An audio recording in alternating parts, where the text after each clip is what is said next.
Good evening, students. How are you guys? So, welcome to our next session of the subject of auditing and ethics. That is chapter 5, audit of items of financial statements. So, students,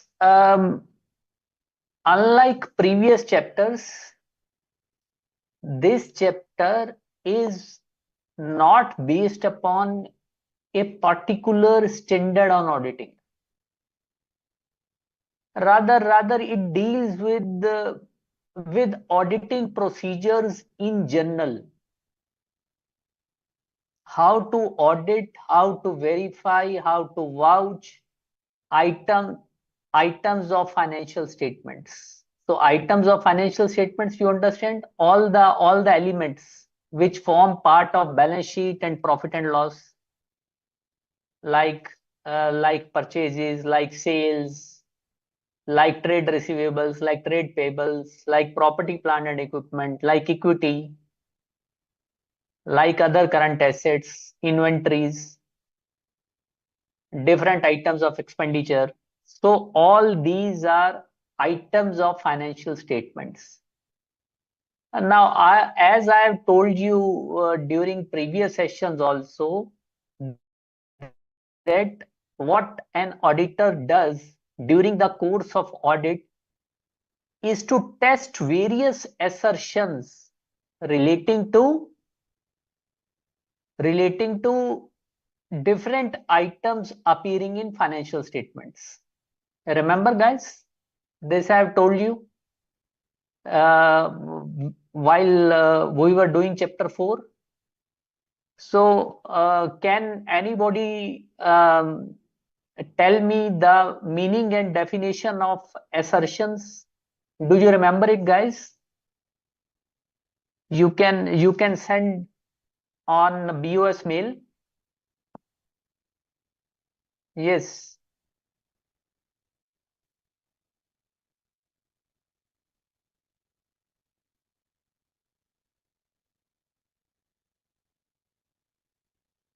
Yes, anyone who can tell me the meaning and definition of assertions. Give your responses on BOS mail, guys.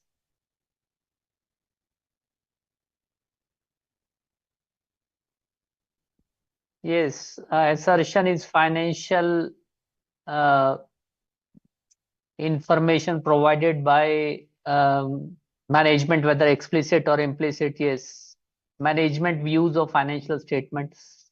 Okay. Yes, B. Kiran Kumar ji, you are also writing correctly. So, anybody who can reproduce the textbook definition of assertions? Have you learnt it, guys? I told you that you have to learn it by heart. Meaning your understanding is clear now. Yes, Hasi, you are also right.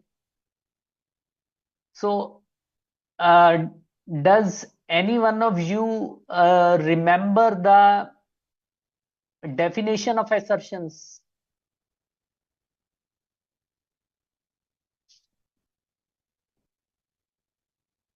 Can any one of you write it without seeing from module? Yes, Dipali, you are writing correctly. These are representations by management that are embodied in financial statements, and these may be explicit or otherwise. And these are used by the auditor to identify potential misstatements. So that is the second part which we fail to remember, and that is the basic purpose that that why we are studying assertions.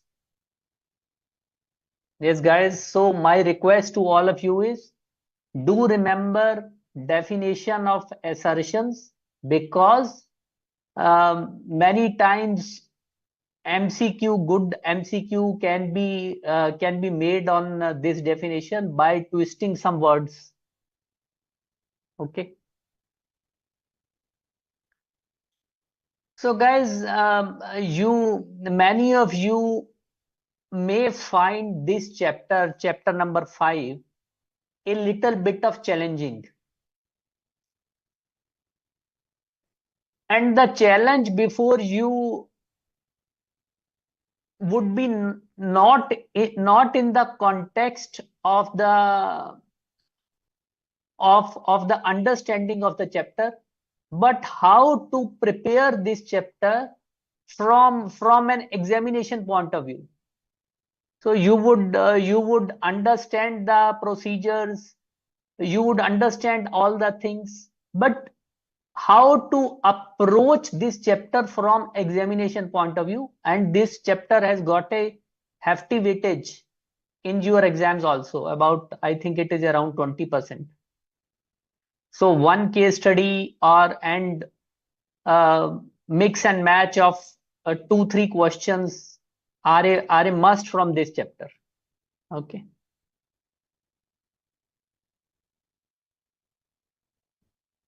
So for this, you have to understand how this chapter has been structured.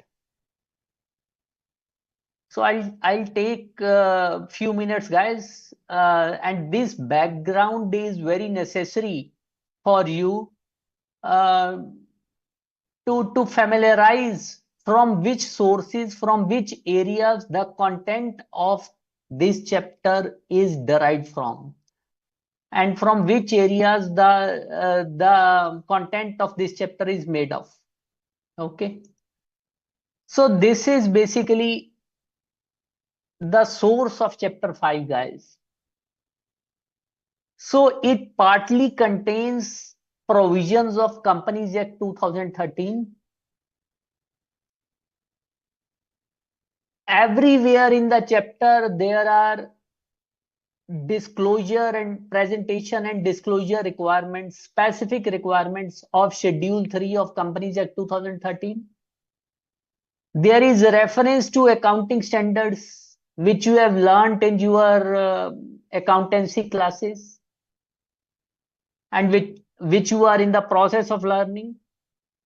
And there is, of course, there is reference to auditing procedures, which auditor uses to test various assertions. Okay.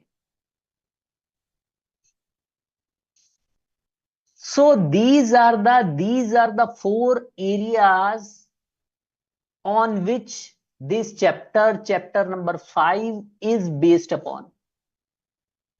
So students who are appearing for both the groups,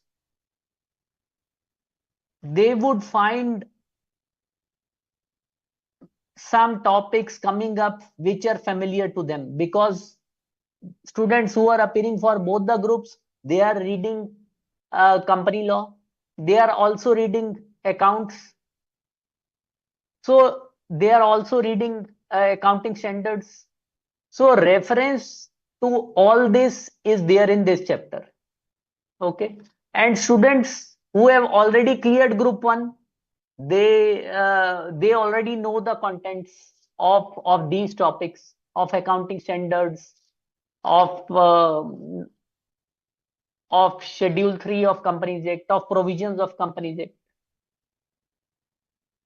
But students who are appearing for group 2 only, and those who have not passed group 1, they may find the contents of this chapter a little bit unfamiliar, and they might find this chapter to be challenging. So for them, for such students, I would guys, I would advise you to do 2-3 things. First of all, go through the Schedule 3 of Companies Act. So you guys, you know that Schedule 3 to the Companies Act contains the requirements according to which financial statements of a company are to be drawn up. Okay. So there is a complete schedule 3 to Companies Act forms part of your accountancy syllabus of group 1, and it is there in your module 3. And for your quick reference, I have uploaded this topic in your BOS ID. So students, schedule 3 contains instructions for preparation of balance sheet of a company. Okay, so it has got 3 divisions: division 1, division 2, division 3. So remember the broad outline. So division 1 contains the requirements for those companies to which company accounting standards rule 2021 apply, which are required to comply with the accounting standards which you are reading at your intermediate level. Division 2 deals with the requirements for those companies which are required to meet the requirement of Ind AS, which you would read in your CA final for listed companies and for certain class of companies. And schedule 3, division 3, this applies to NBFCs, non-banking financial companies. So basically you are concerned at intermediate level with division 1 only. Okay, so what does division 1 contain? It contains the format of presentation of balance sheet of a company. Okay, so you have to remember the main heads. It also contains general instructions for preparation of balance sheet, and it also contains disclosure requirements for various items of not only balance sheet but also of statement of profit and loss, like share capital, like reserve and surplus, long term borrowings, short term borrowings, trade receivables, trade payables, inventories. So all these disclosure requirements are there. So these disclosure requirements are given in your module also. In your module in this chapter 5 also, whenever a particular item comes up. Suppose we are reading about inventories in this chapter. So along with inventories, disclosure requirements for companies as per Companies Act 2013 Schedule 3 would be given. Okay. Similarly, for trade receivables, when we would be learning about this topic, so disclosure requirements of Schedule 3 as far as trade receivables are concerned are given. So if you try to learn these requirements in such a way, it could become very difficult. It could become very challenging. So I would advise you to go through schedule 3 from from your accountancy module, and remember the disclosure requirements, the presentation requirements of schedule 3 for companies. Yes guys, have you understood what I am trying to convey to you, what I am trying to say to you? Yes, drop a mail guys.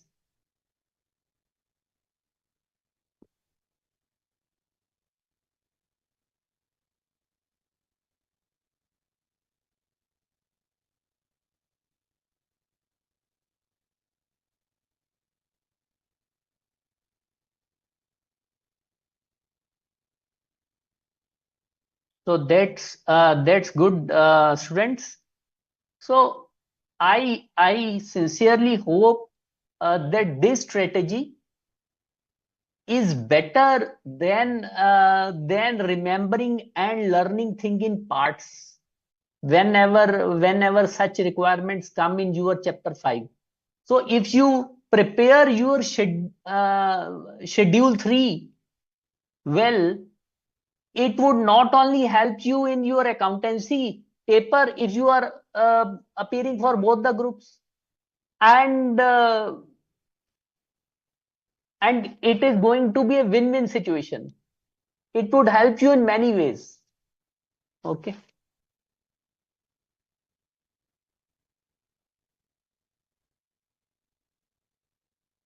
And students, there is reference to certain provisions of Companies Act 2013 when we shall be discussing about audit procedures relating to various items of financial statements, like for share capital, like for reserves and surpluses. So these are legal provisions. These are law provisions. So you have to understand them, and application of such provisions become audit procedures. So there is no other way around. So you have to understand these provisions in context of legal requirements, in context of Companies Act 2013. And there is reference to, as I have already told you, reference to accounting standards, which many of you are familiar with, like AS1, AS2 valuation of inventories, AS3 cash flow statements, AS10 property, plant and equipment. And all these combined together, all these put together with the knowledge of auditing procedures, this is how this chapter has been built up. Okay. Clear, guys? So now quickly have a look at the form of balance sheet of a company in accordance with the requirements of Division 1 of Schedule 3 to the Companies Act. So what are the main heads? Equity and liabilities. So it contains share capital, reserve and surpluses, shareholder funds. And you would see, guys, there is the classification, the presentation is on the basis of non-current liabilities and current liabilities. Similarly, in respect of assets, it is non-current assets and current assets.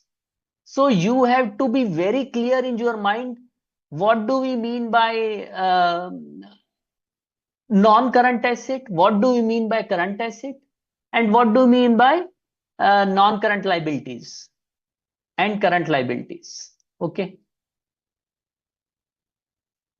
So this is also, students, stated here in general instructions for preparation of balance sheet, that what do we mean by a current asset and what do we mean by a current liability. Like, an asset shall be classified as current. Guys, these what I'm trying to tell you, these things would go a long way in your conceptual building.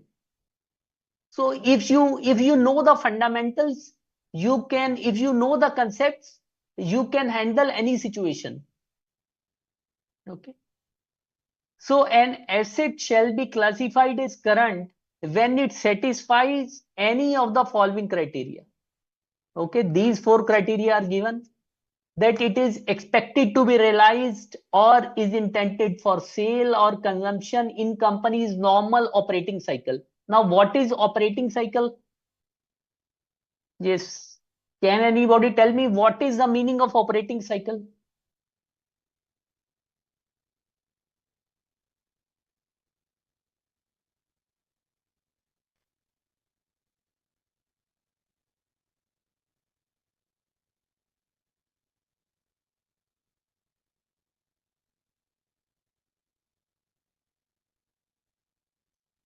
Yes.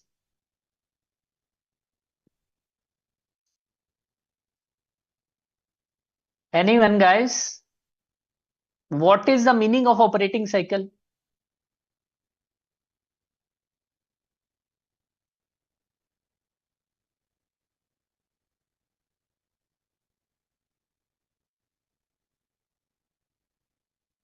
Yes, Tejaswin, yes, you are right.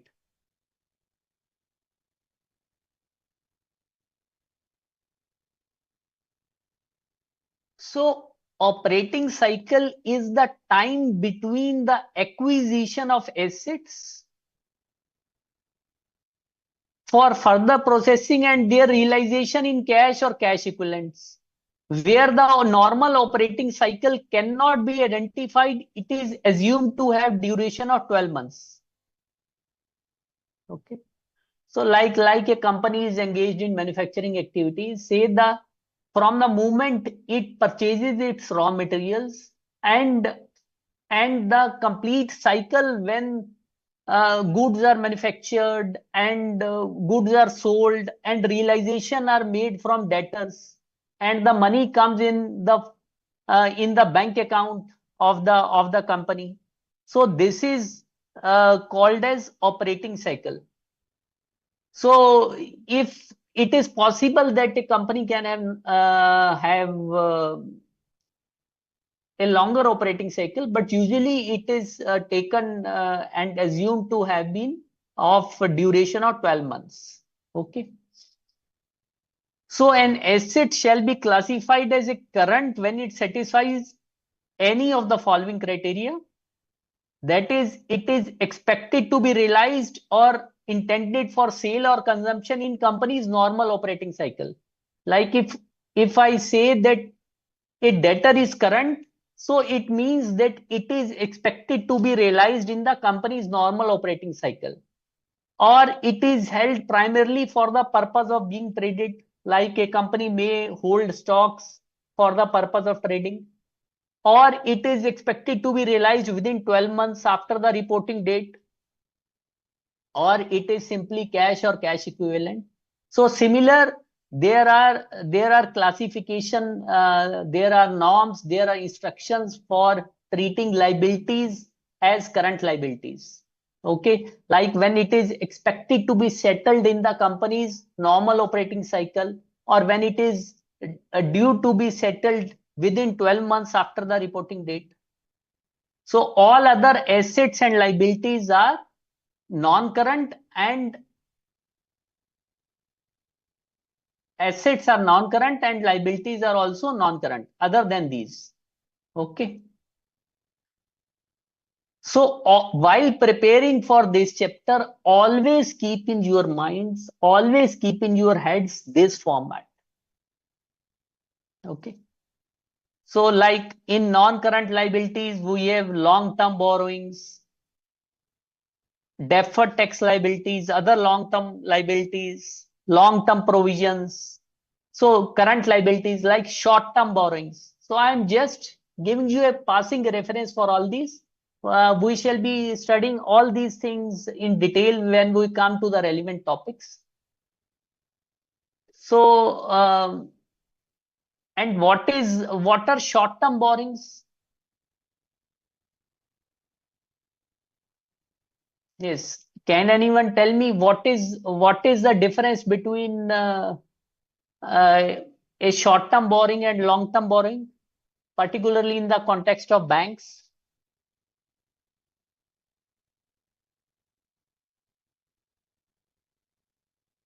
Yes, guys, send your responses on BOS mail.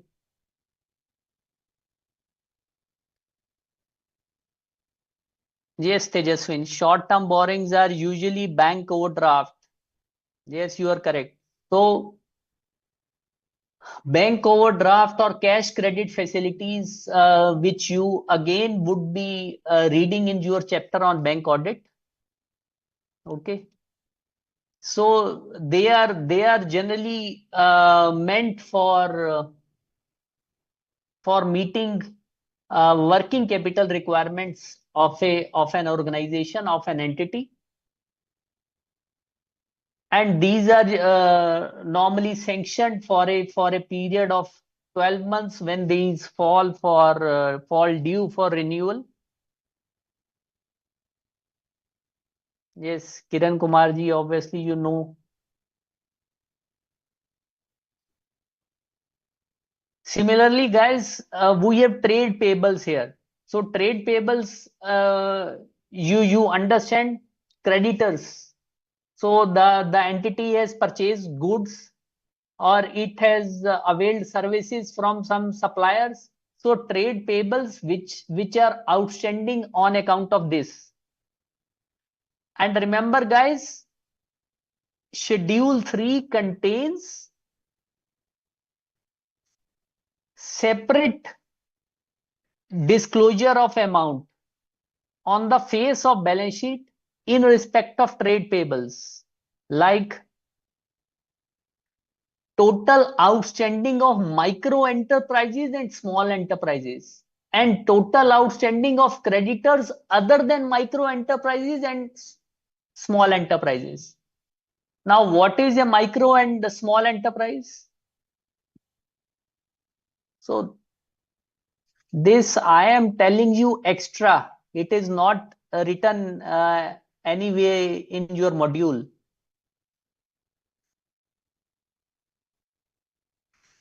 So just for conceptual building, so that so that uh, so that you know the context of what you are trying to study, what you are trying to assimilate. Yes, micro and small enterprises. Yes, anyone.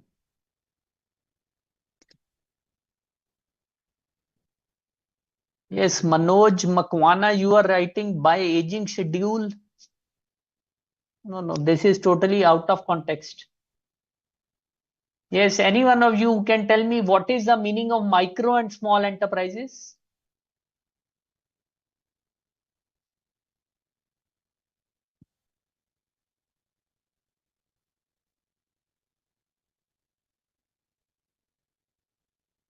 No, Tejaswin.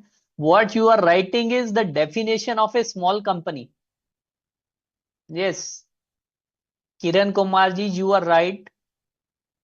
No, Tejaswin, you have not to confuse it with the definition of a small company under Companies Act 2013. Micro and small enterprises is something else. So be very clear about that. No, not about Nidhi companies. Yes, Aisha, small scale enterprises. What is the criteria?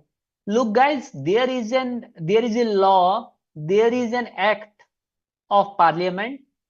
Micro, small and medium enterprise,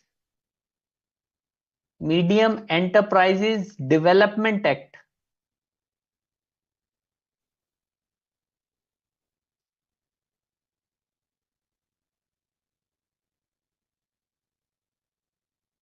Which in short we call it as MSMED Act.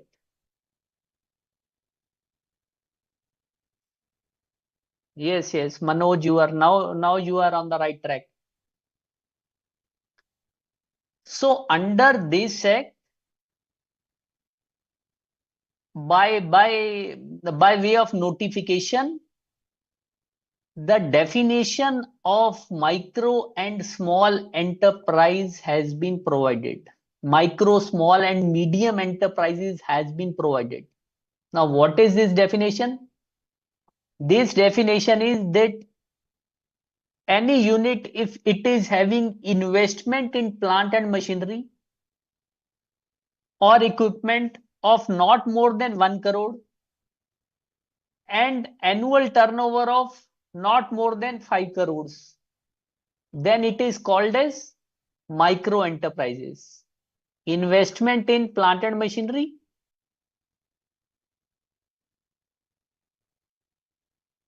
not more than 1 CR,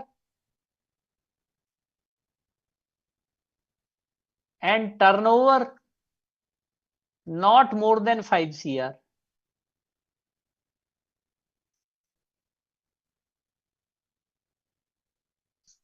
This is known as a micro enterprise. And what is small enterprise? Small enterprise is investment in plant and machinery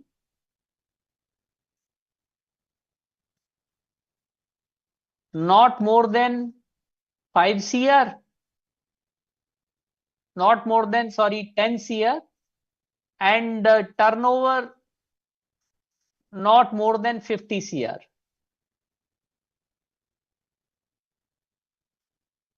This is small enterprise.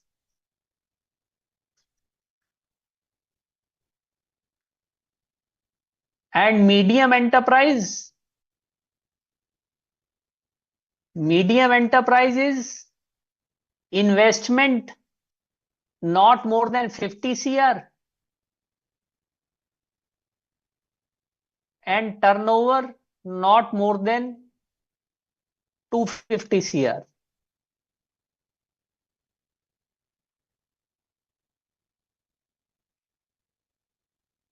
So it is not necessary that this entity has to be a company. It can be any enterprise. The word used is enterprise. It can be a proprietary concern, it can be a partnership firm, or any structure. Okay.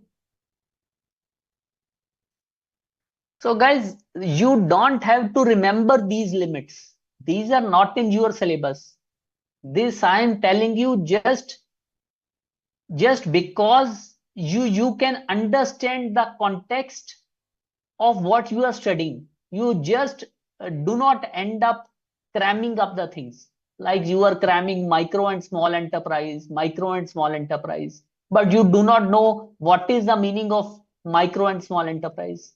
Now you can remember, you would at least remember that these are small enterprises, and these are classified at least on the basis of investment in plant and machinery, equipment, and turnover, on twin criteria of investment in plant and machinery and turnover.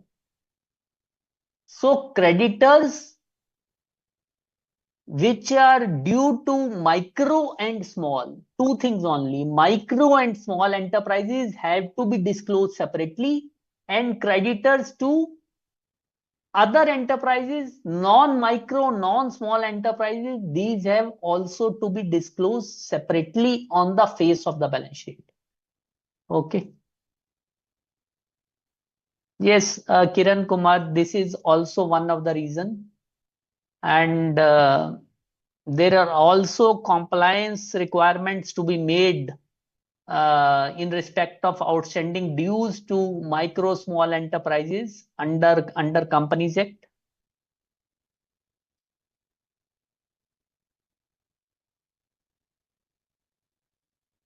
So, and then there are assets. So again, presentation of assets is on the basis of non-current assets and current assets. So non-current assets comprise property, plant and equipment, intangible assets, capital work in progress, say, or non-current investments, and current assets, as you know, inventories, trade receivables, cash and cash equivalents, current investments. So it would be better if you remember this format. So because it would help you a proper, it would provide you a reference in your minds while you go through, while you navigate the nitty-gritty of this chapter.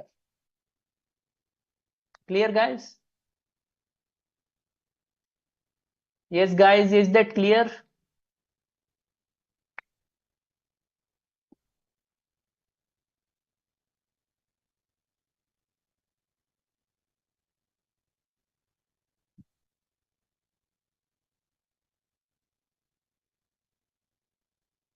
And students, while doing this chapter, we shall come across references to the various provisions of Companies Act 2013.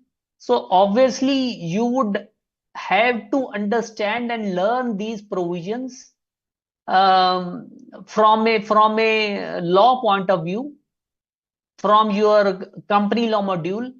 It's better if you learn it from there, because here in the module these are given in tabular format, and unless and until you know the context of these provisions, of these sections, you won't be able to understand. Okay. So these are the practical considerations for doing this chapter.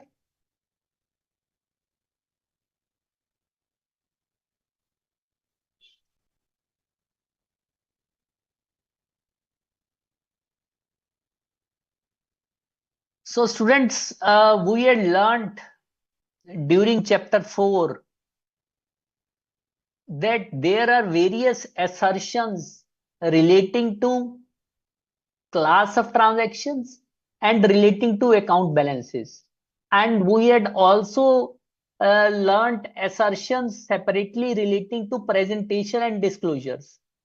Now in this chapter, we are reading assertions relating to presentation and disclosure within these balance sheet captions and statement of profit and loss captions. So you know that for account balances, or you can say balance sheet items, we have various assertions like existence, like valuation, like completeness, okay, like rights and obligation, and presentation and disclosure is also being referred to as part of it. And similarly, for income statement or statement of profit and loss, we have various assertions like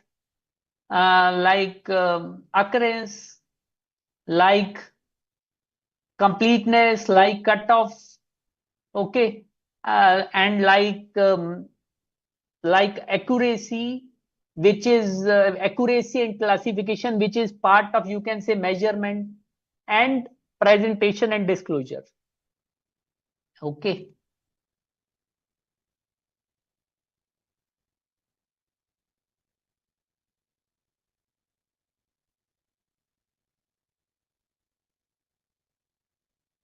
So, students, as we have discussed in chapter 4,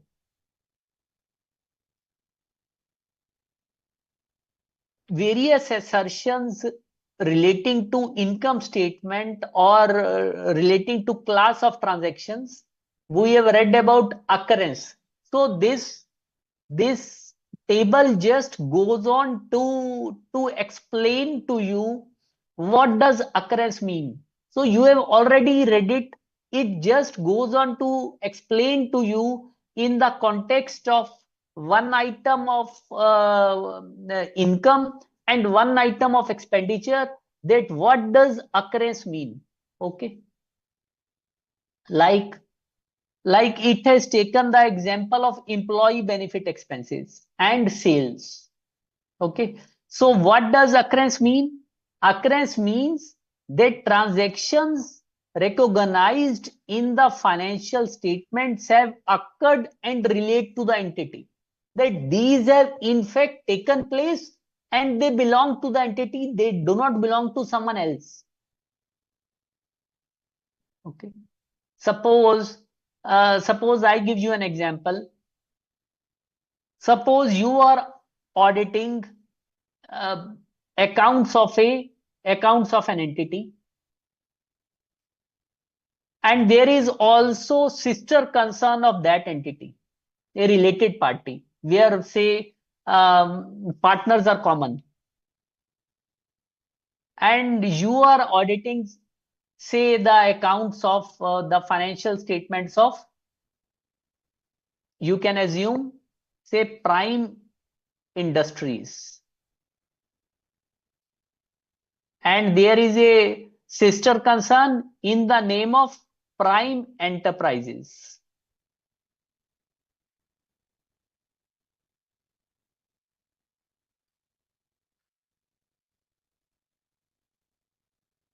So you find that some bills relating to Prime Enterprises have been entered in the books of Prime Industries.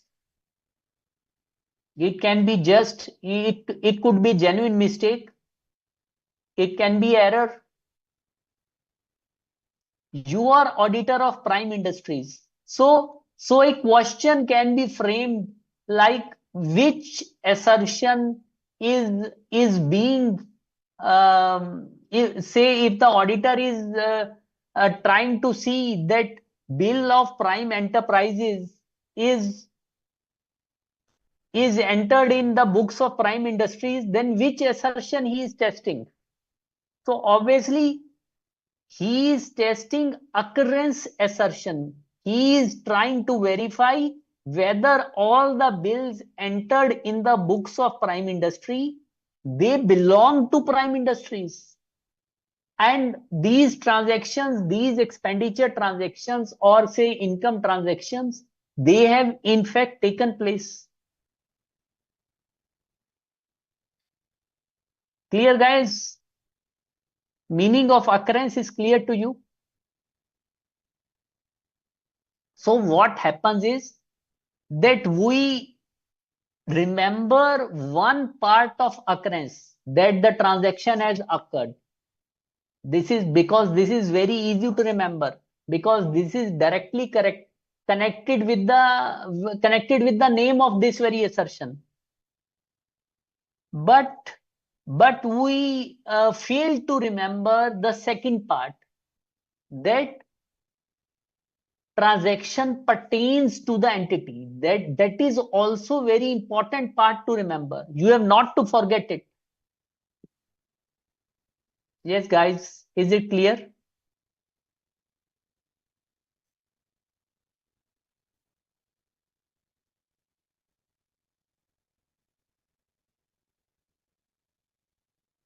So like in your module, the example of occurrence given is recorded sales represent goods which were ordered by valid customers and were dispatched and invoiced in the period. Okay. So the sales which you are verifying, which is appearing in the financial statements, obviously there some order must have been placed by the customer. That is why you are sending, you are selling those goods to those customers. Okay. So these have been dispatched and invoiced. So the goods for which sales bill have been raised, these have been dispatched also.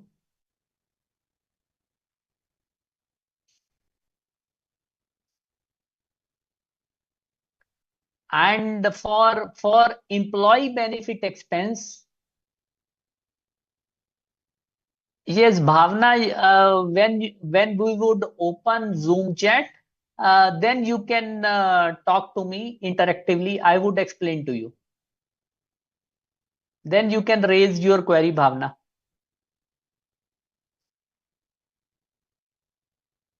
So employee benefit expense, like for an expenditure, employee benefit expense has been incurred during the period in respect of personnel employed by the entity.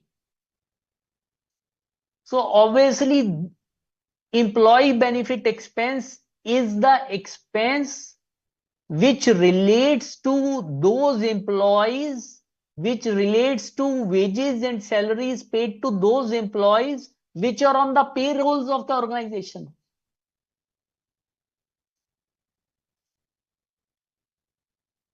So this is the meaning of occurrence. That no fake wages have been booked. That if wages have been paid, that then these have actually been paid. So this the auditor is trying to verify. This is called as occurrence. Okay, that this expenditure item was in fact incurred, or a particular sales item or income item transaction in respect of that has taken place.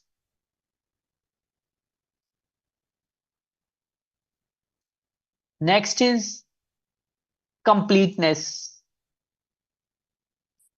Completeness, we had discussed that every transaction which was needed to be recorded has been recorded. It has not been left. Nothing has been left. Like like in respect of sales, all sales which needed to have been recorded has been recorded. And all and for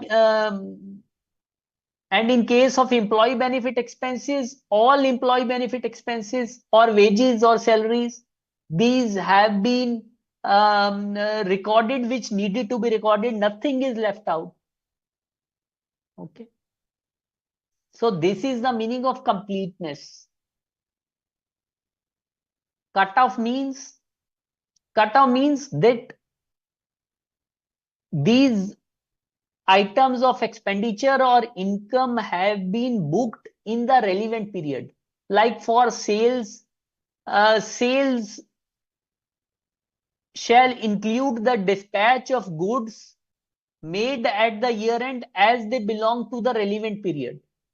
So it is not like say if some goods have been dispatched on 30th March or on 31st March, then obviously sales in this respect have to be booked in that year. That is the meaning of cutoff. Similarly, in respect of expenditure. Okay.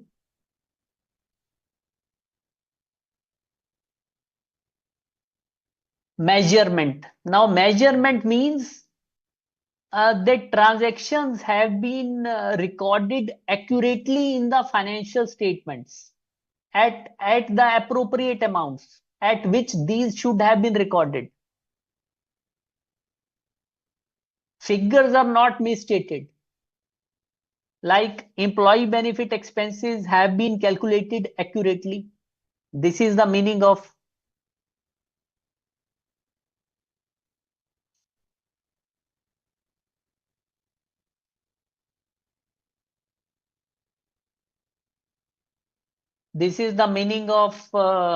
measurement.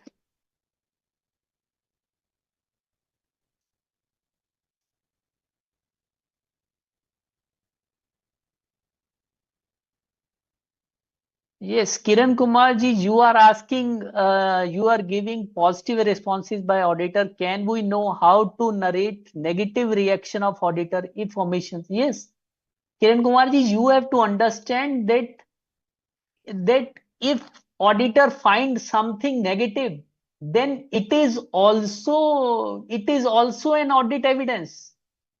Say the auditor has found that some employee benefit expense has not been stated properly.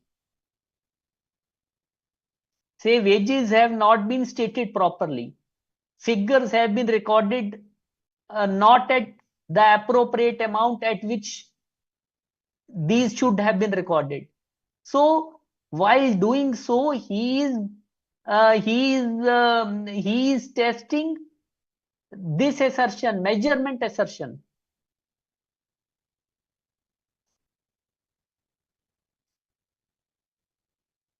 Yes, valuation is a part of this.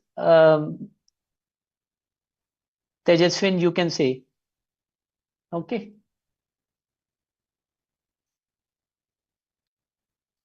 And presentation and disclosure. Presentation and disclosure means that whatever is required, whatever was required as per applicable financial reporting framework, like in case of companies, I have told you that Schedule 3 requirements have to be met. So there are many things, there are many disclosures which are required to be made in accordance with the requirements of Schedule 3 to the Companies Act.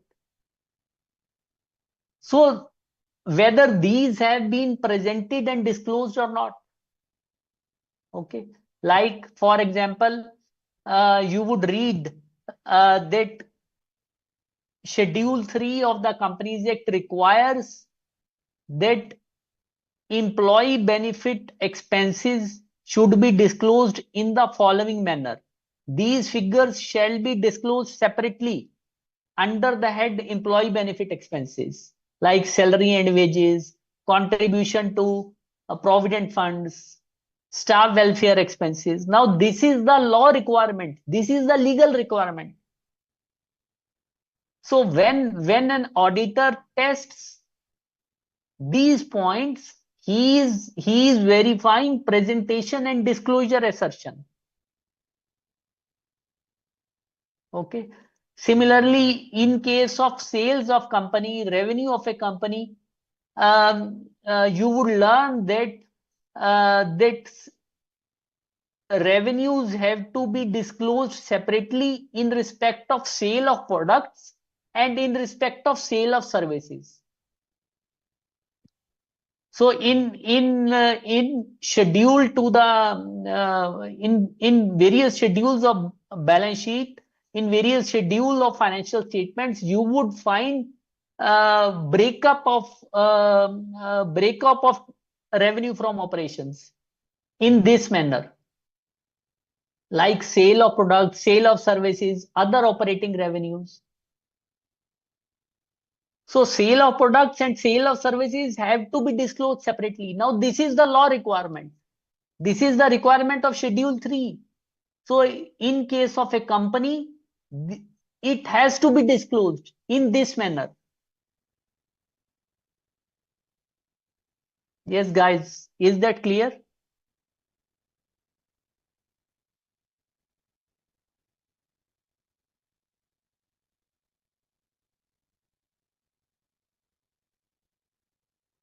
Yes, students, is this much clear?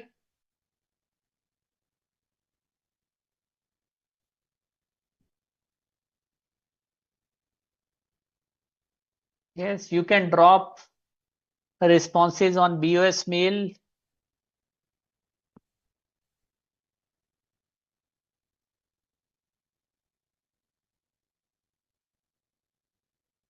Yes, okay, Tejaswin, Pallavi. And one more thing, students, you have to remember that the auditing procedures which you would study in this chapter, these can be applied to any entity. Okay, but presentation and disclosure requirements are in the specific context of companies only. So this chapter contains general procedures and also with a special emphasis on the audit of companies, on the financials, on the items of financial statements appearing in financial statements of a company. Okay.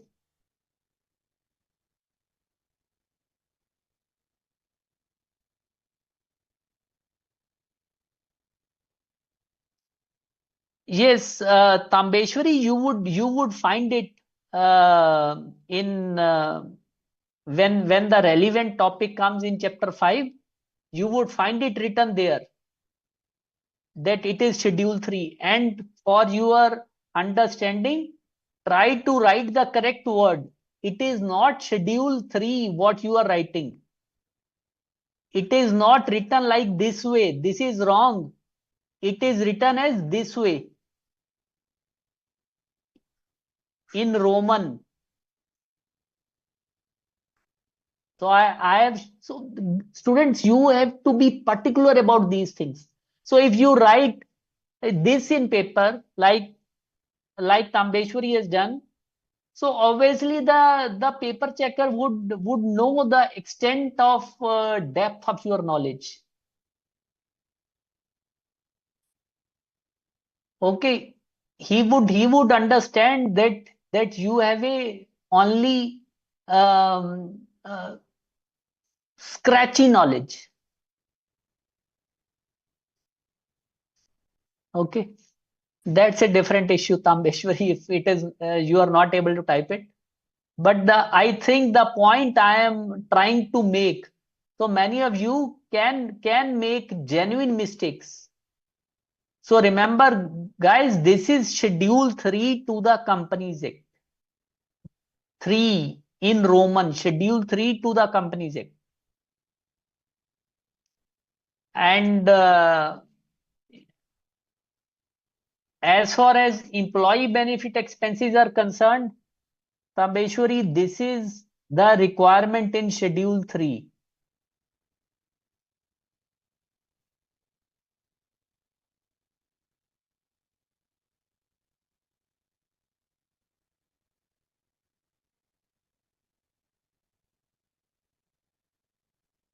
Look, a company shall disclose by way of notes additional information regarding aggregate expenditure and income on the following items: employee benefit expenses showing separately, salaries and wages, contribution to PF and other funds, staff welfare, and such items.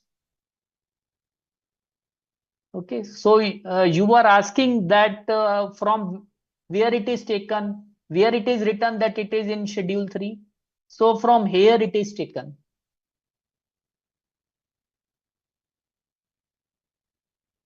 So that is why I had told you at the outset that it is important for you to understand the requirements of Schedule 3 to the Companies Act.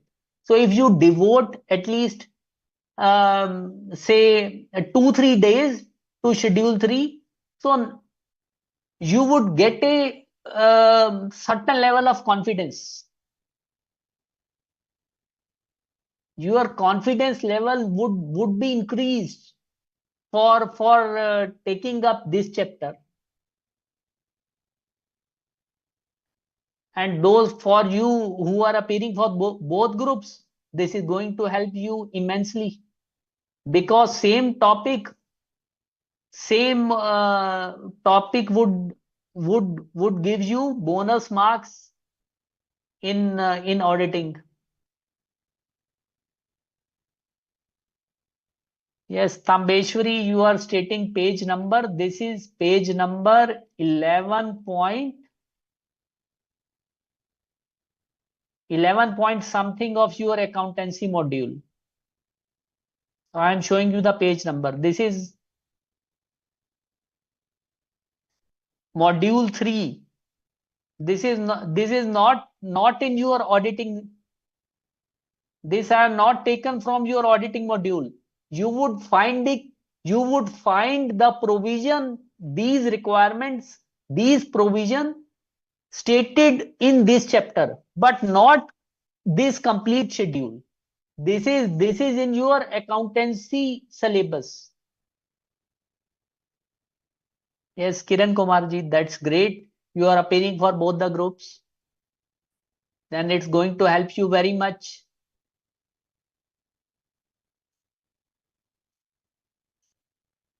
Yes, Tambeshwari, is it clear?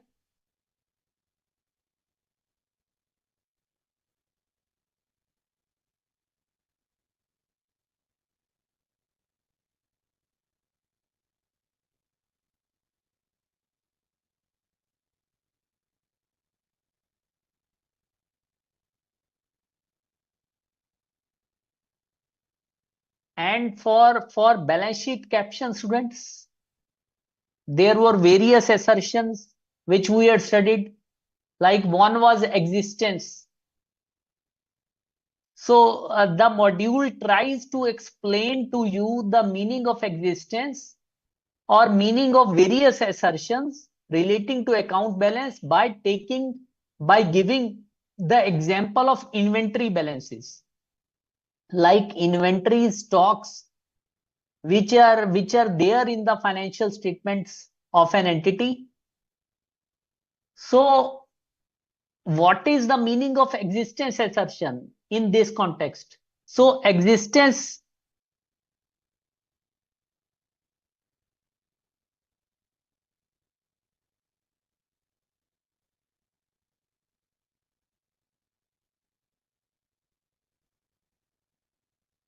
yes, Ritika, if you have any query, I am not able to understand what you are trying to say.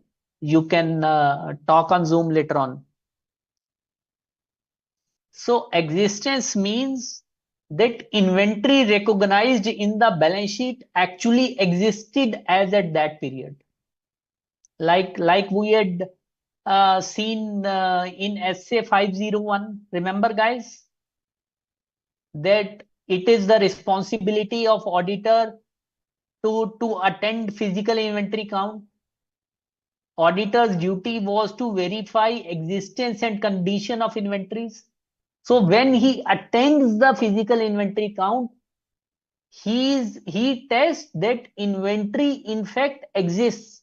So he is verifying existence assertion. Okay.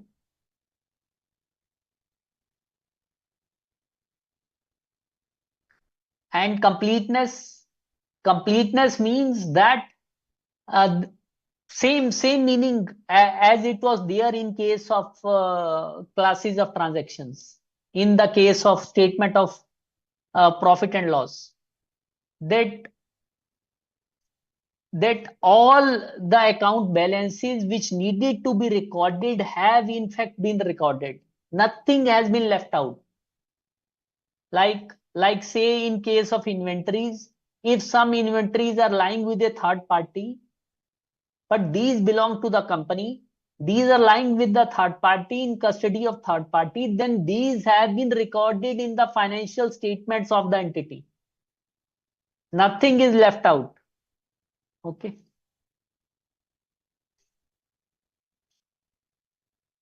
So cutoff again the same meaning which is there in case of transactions, that all items of inventory have been included in the relevant period. So this is the meaning of cutoff. Valuation means that inventory has been properly valued. It has been recognized in accordance with the accounting standards and principles. Like these have been recognized in accordance with the requirements of AS2. These have been valued at lower of cost or NRV, whichever is less.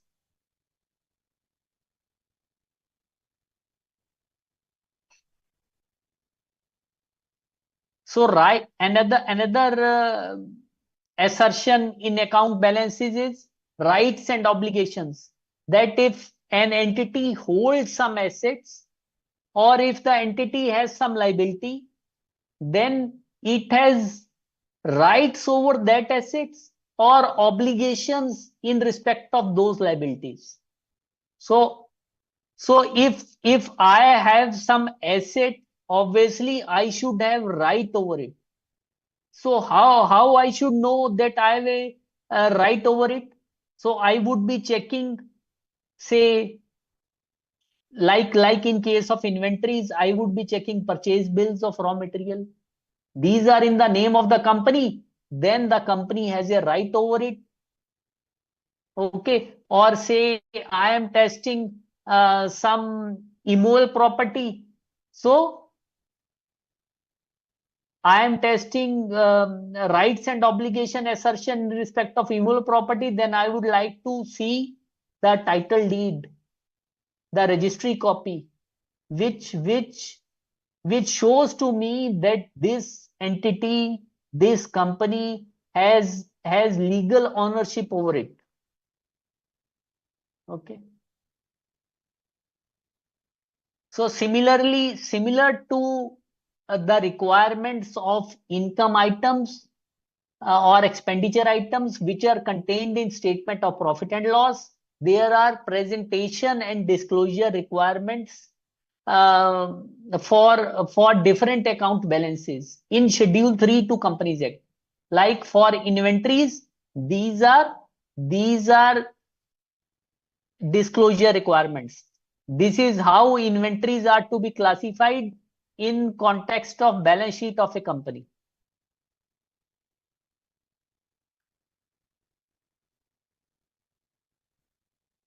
Now, these are law requirements. Again, I am telling you, you have to remember these as such.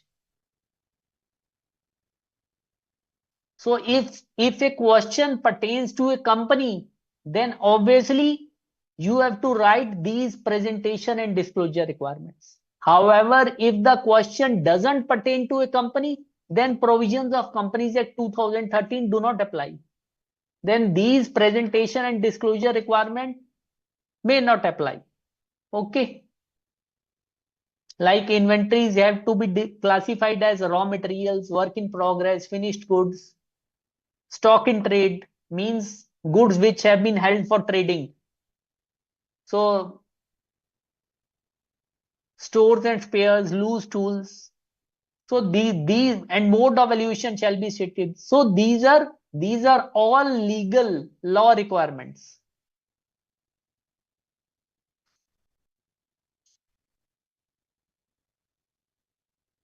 So yes, guys, this was an overview of assertions relating to income captions, income and balance sheet captions, relating to income statement captions and balance sheet captions. Is the broad overview clear to you guys?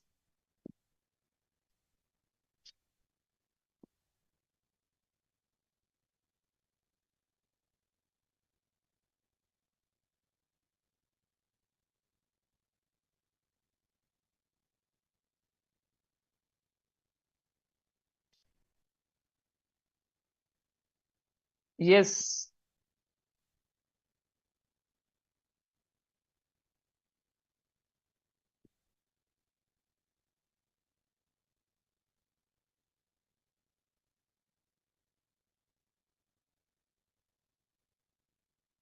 Yes, Tambeshwari, what you are trying to say, when included or not?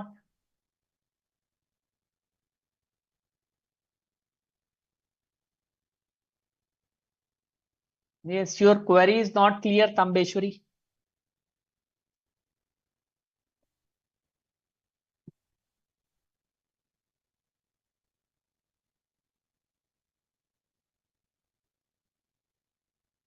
So now, students, in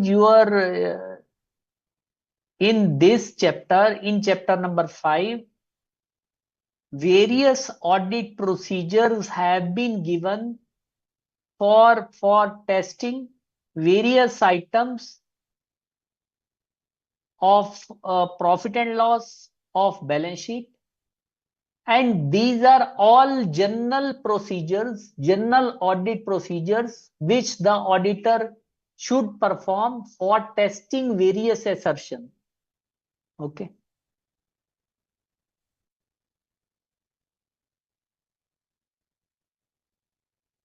So the catch, the problem in questions relating to this chapter is that sometimes students fail to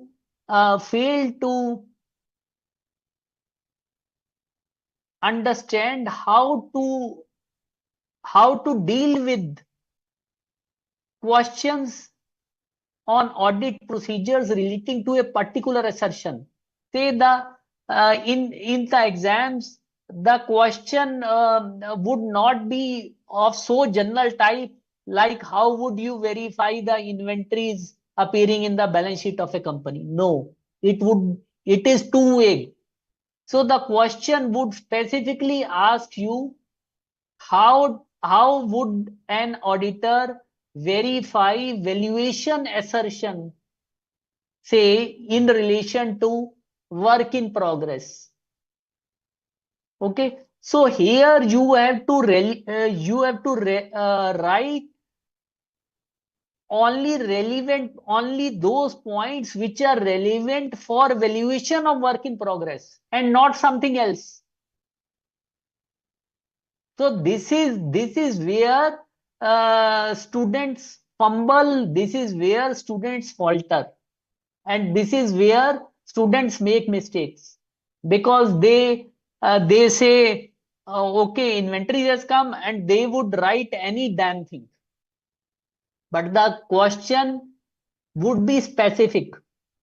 So only those students, like those who have written the correct audit procedures relating to valuation of work in progress, if the question relates to that, only they would be given credit for the correct audit procedures which they have written.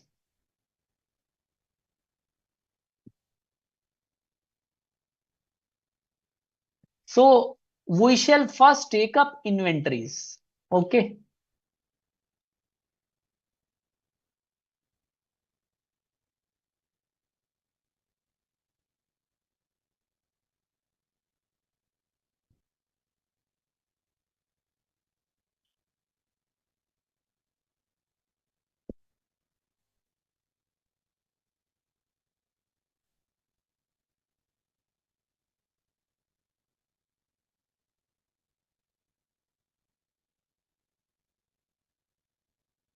So as you know, inventories can be raw material, these can be work in progress, these can be finished goods, or these can be held for trading purposes.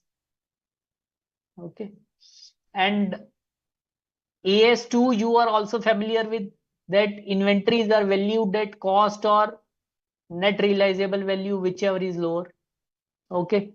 And this policy has to be this accounting policy has to be consistently applied on a year-to-year basis. And if for some reason there is a deviation, there is a change, then that has to be disclosed. So now what shall the auditor do? Now approach these topics, this chapter from common sense point of view. Now, first of all is existence of inventories. So the auditor is testing existence assertion. Now I would request you to to close this file if you have opened your module, and just try to think over from your own common sense point of view, from your own knowledge, that what an auditor would do to test existence assertion of inventories. Now remember guys, the point is that we do not have to write here points relating to valuation. So this is the mistake we are making in the paper. So we have to write here the points relating to the existence assertion of inventories for testing those audit procedures which are relevant for testing existence assertion related to inventories.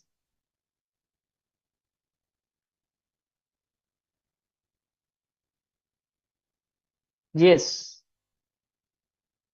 So how would an auditor test that inventories in fact exist?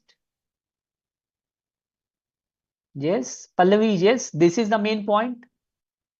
Now, can you make out some few other procedures from this knowledge, from this basic knowledge?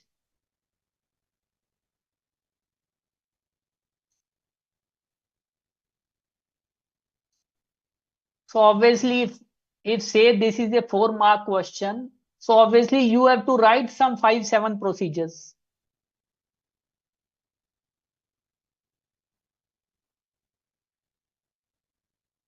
Yes, physical verification, count the inventory. But remember, guys, when we had read Essay 501, we had read many things about the existence of inventories. So put a little bit of strain on your mind, and you would see that all these are in the nature of audit procedures. So whatever is written in standards on auditing, obviously these are responsibilities of auditor, and responsibilities are maybe in the form of audit procedures.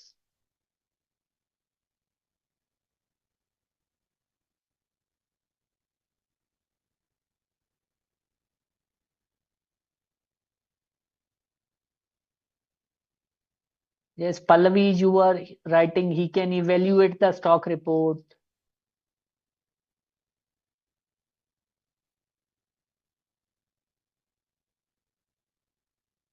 Yes, what else? First of all, when he attends always remember these two basic points. Number one, that inventory count is the primary responsibility of management. Never lose sight of this fact. Preparation of financial statements is also primary responsibility of management. Then what would an auditor do at first to verify the existence assertion of inventories?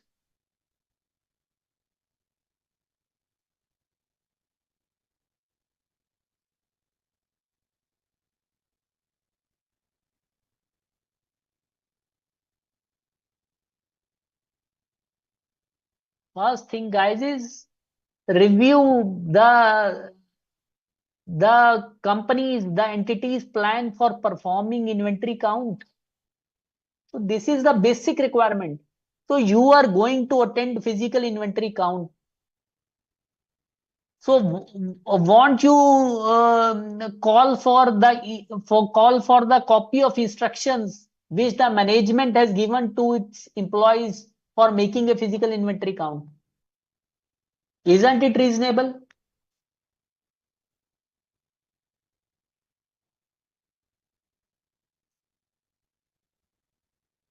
So this is the basic step. So from this flow many other points like test count of inventory by the auditor, seeing the physical condition of inventories, seeing for obsolete items. He should verify that, say, the items are properly tagged, these are properly stacked. So otherwise, how the management people could be undertaking a meaningful counting exercise? Okay.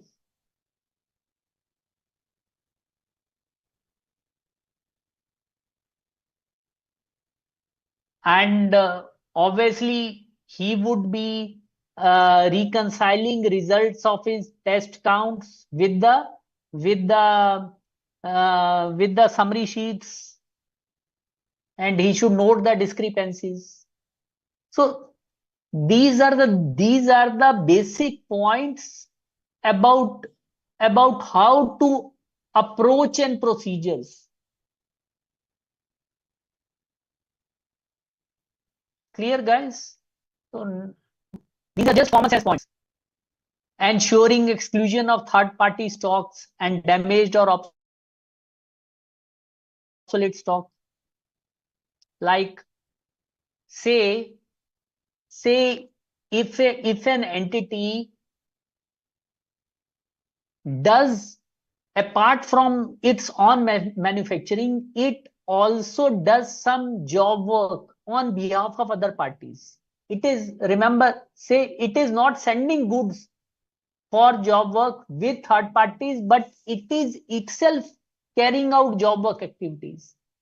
Then if such is the case, then some stocks relating to other third parties would be lying with the entity, with the company. So in that case, it should be ensured that such a stock is segregated. Such a stock is not included in the inventory count because these belong to third parties. This is this doesn't belong to the auditee client, to the auditee entity. Yes, Pallavi, if some stocks are lying with the third parties which are belonging to the entity, then confirmation from third parties. That is also one of the procedures for testing existence assertion. Yes, you can write that.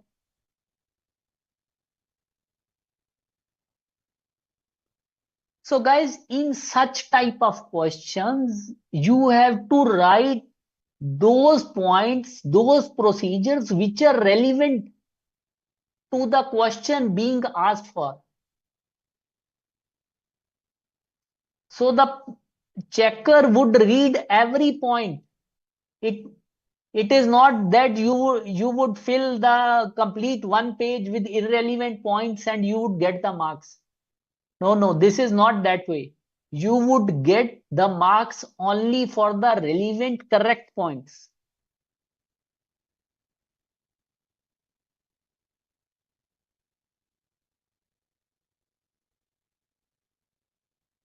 Okay. And how would an auditor test about completeness assertion, that all the inventories which needed to be included have in fact been included? So one thing is by performing analytical procedures, by making ratio analysis, like say by comparing inventory turnover ratio of the current year with the previous years. Okay, so he can get an idea whether inventories are complete or not. So inventory turnover ratio, guys, we had discussed this earlier also. Inventory turnover ratio, the formula for calculating inventory turnover ratio is cost of goods sold upon average inventory.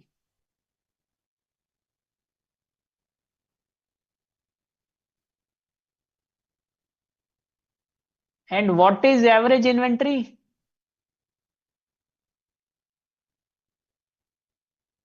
Average inventory is opening stock, opening inventories plus closing inventories divided by 2. Okay. So what does inventory turnover ratio denote? What does inventory turnover ratio signify? Yes. Yes, Pallavi, you are correct.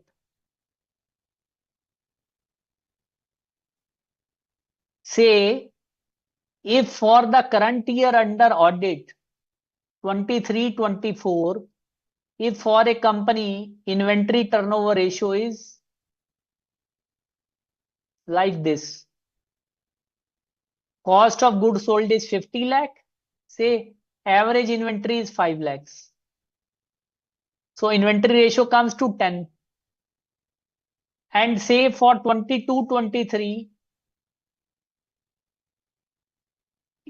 cost of goods sold is say 50 lakhs and average inventory is say 8 lakhs.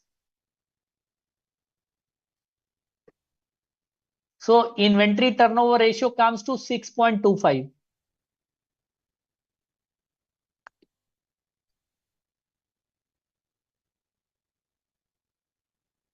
Oh no, there is no strict rule, Tejaswin, in relation to it. It depends upon the nature of activity of the concern.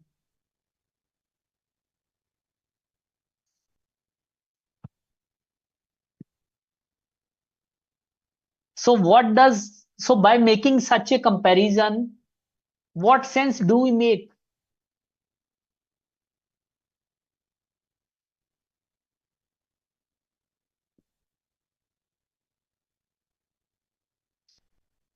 So guys, another way of looking at the things and understanding it in better way, if you divide this ratio, inventory turnover ratio, if you divide 365 by inventory turnover ratio, okay, you get the number of days in which inventory was turned over. So it means that on the average, it is taking 36 days in year 23-24. And in 22-23, it was taking 58.4 days.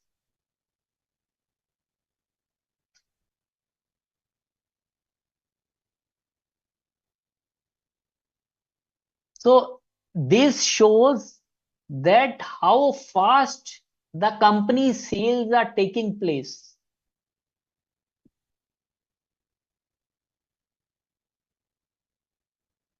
Okay. Fast turnover. How quickly inventory moves. Yes, Vishali, you are right.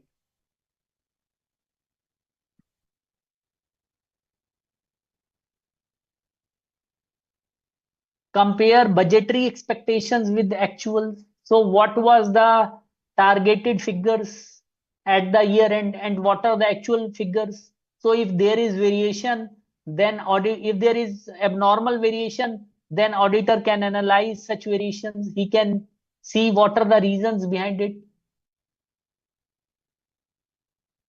Okay. So these are kind of procedures to verify completeness assertions relating to inventories. Okay.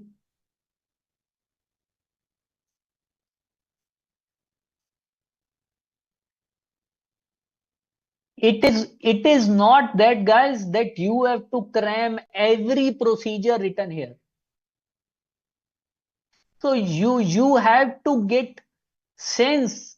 So this topic contains many procedures. So you go through them once. So in a 4 mark, 5 mark question, obviously you have to write not more than 5, 7 procedures.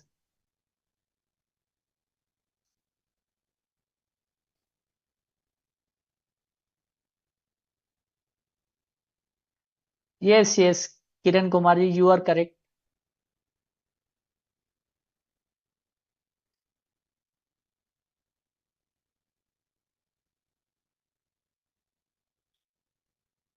Auditor can make can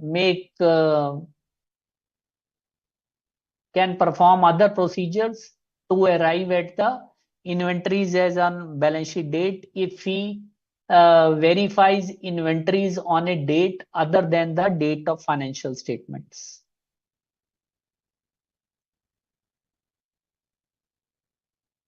And what about testing rights assertion?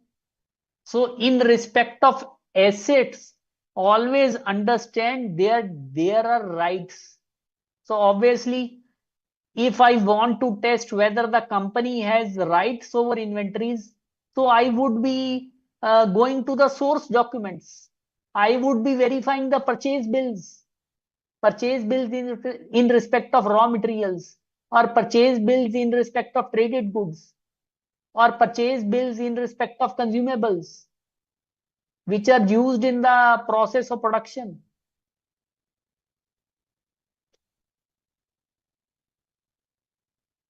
Only these things are going to tell me about the uh, about the uh, about the rights assertion of inventories, about the ownership of inventories, that in fact goods which have been included in inventory, these in fact belong to the entity and the entity has got a right over these.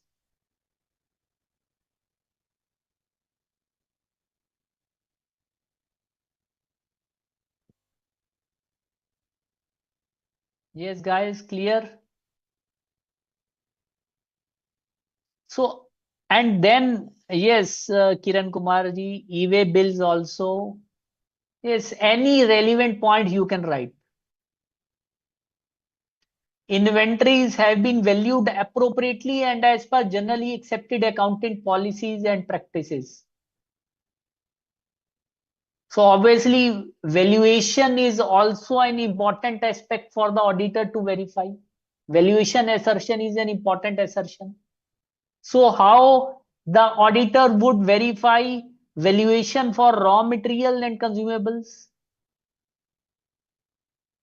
So he would see that cost of raw material includes all, not only basic cost, but all other elements of cost also which go on to make the cost of raw material, like freight attributable to the purchases, like carriage inward. Okay.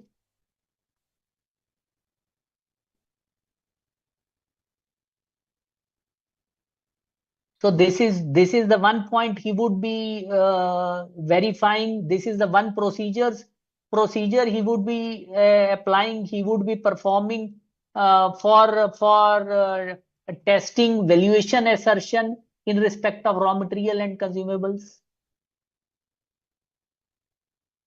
Now, if standard costs are used, as you may be reading in your cost accounting, inquire into the basic of standards and why there is a difference. If there is a difference between standard cost and actual cost, what is the reason for this difference? How the analysis is done?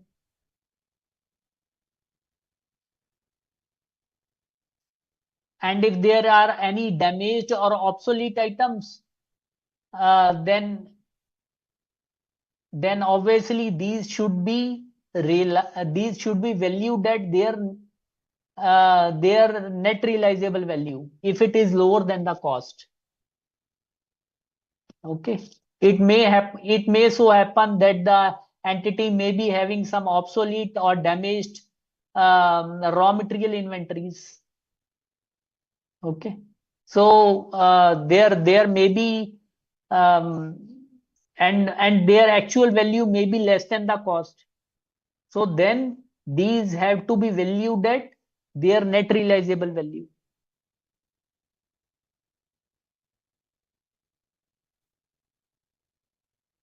Yes, Pallavi, Tejaswin, all of you are writing correctly. And I had asked you that if at the beginning, that if the question is asking you to write how would auditor test valuation assertion relating to work in progress. So obviously you have to write these points only which are relevant. That ascertain how work in progress has been measured depending upon the stage of production. So obviously if a company is in the manufacturing activity, you can't value work in progress at one flat rate because there may be different stages of production and different element of costs are involved in it. Okay.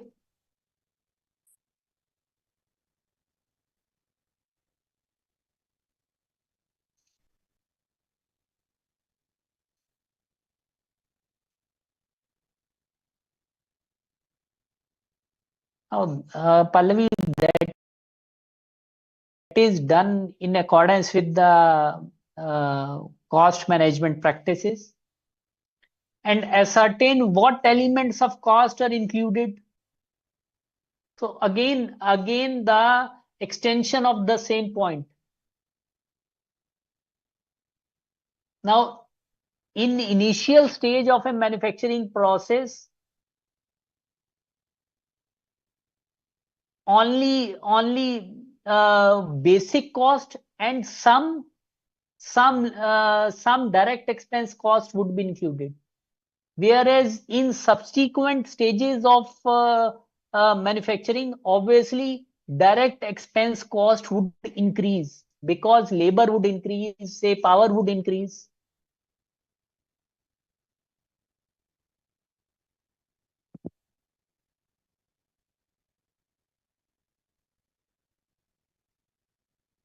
And how to test assertion relating to finished goods or goods for resale. Again, you have to see that goods are valued at cost, no element of profit is included,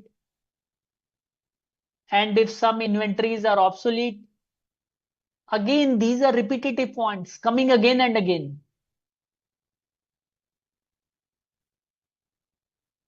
Then if there are obsolete items, then auditor has to verify that these are valued at net realizable value. If they would be able to fetch a value which is lower than the cost price of that item of finished goods.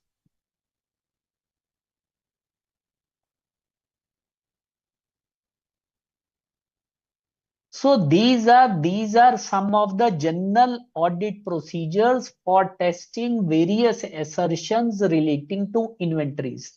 And then comes the disclosure requirement. Now this is in context of companies.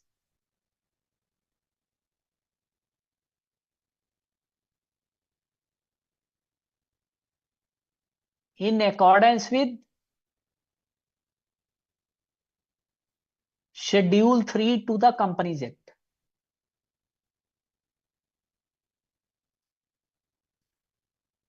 So this item, this portion you would find everywhere in this chapter for each item. That is why I told you at the beginning to go through Schedule 3 at one go by devoting 2-3 days solely to Schedule 3. Yes, Pallavi, you can write any relevant procedure.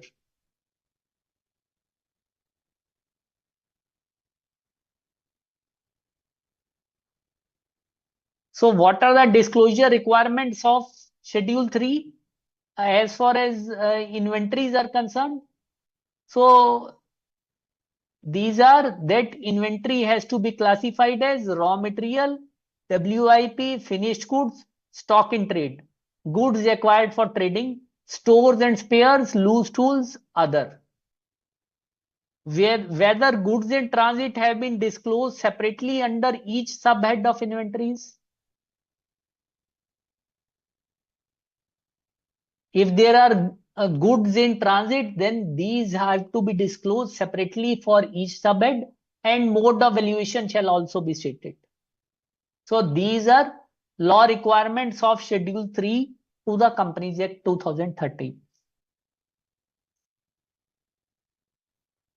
Okay, guys, so we shall have a break of 5-7 minutes, guys.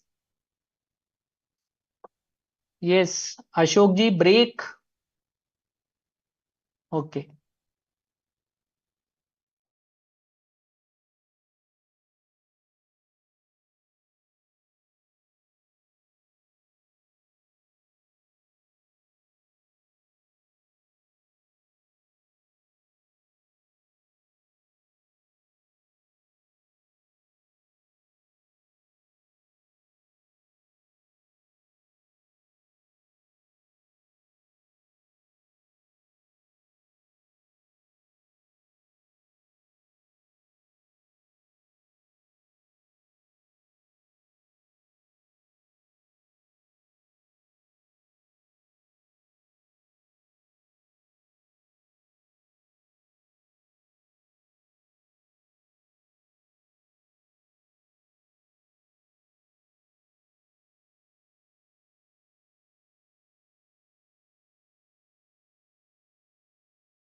So Tambeshwari, you are asking what is subhead?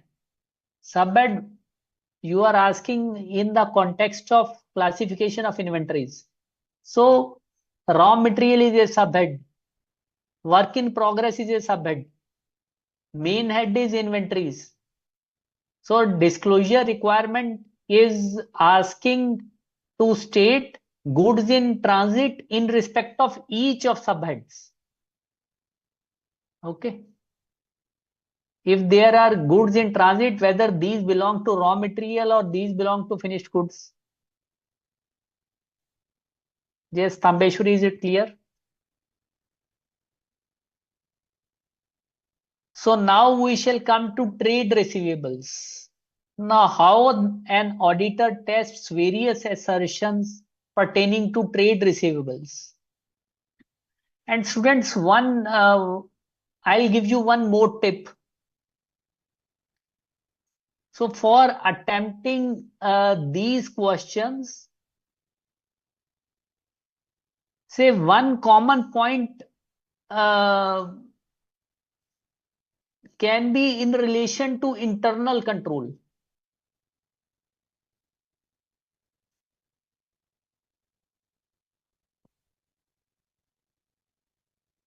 One common point would be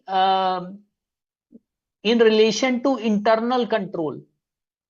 So like the auditor should test, the auditor would be performing tests of control for checking effectiveness of internal control. Say if we are talking about trade receivables, then for verifying effectiveness of internal control over sales as part of debtors audit procedure. So this point can be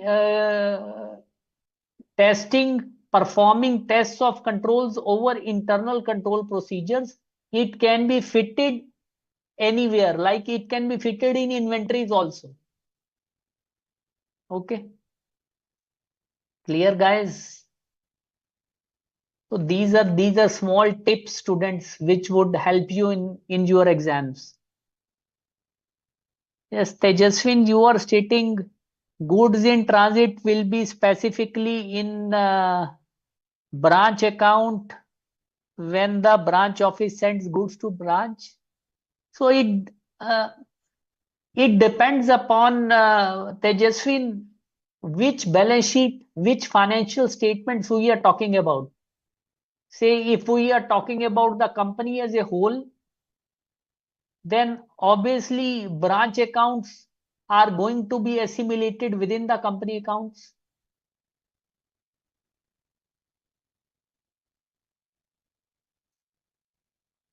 Because these are the branches of the companies. And so one balance sheet would be prepared. And Kiran Kumar, you are asking approved customer means. So approved customer means that no fake sales have been booked. It just means that orders which are being placed for executing sales, these are of genuine customers. So obviously the auditor has verified the internal control procedure in relation to that. So the customers are in accordance with the approved internal control norms of the company, in accordance with the laid down procedures of the company, so that no fake sales are booked. Nothing more is to be read into it. Yes, Kiran Kumar ji, is it clear to you?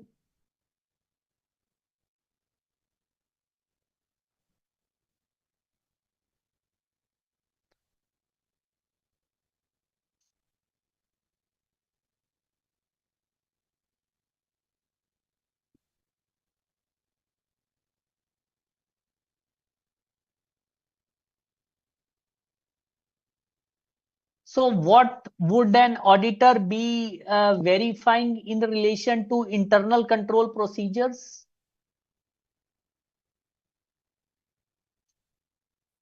in relation to debtors,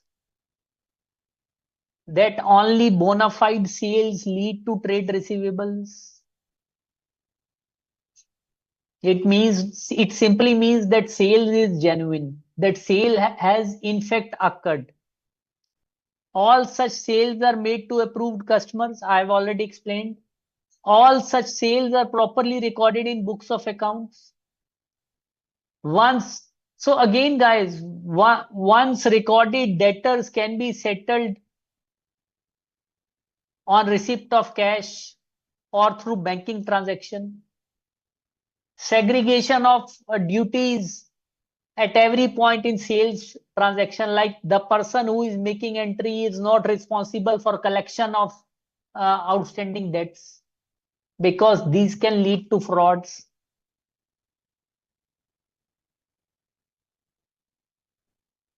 So this internal control point, this can be written in as part of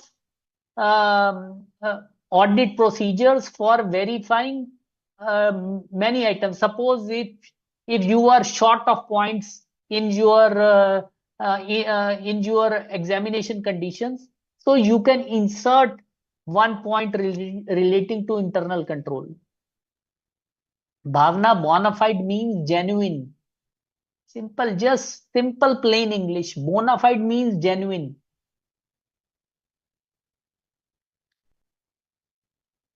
They are trying to say that only genuine sales is leading to the trade receivables, because trade receivable is related to sales.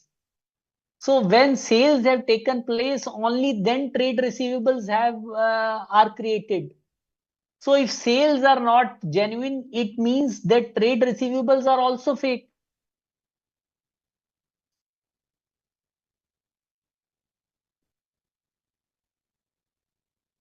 Yes, Tejaswin, it is in good faith, and here it is used in the sense of genuineness.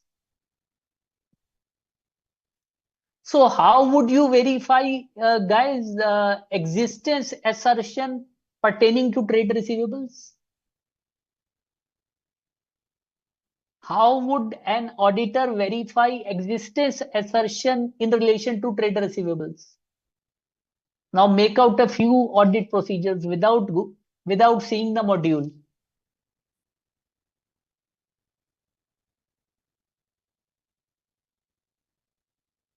Yes.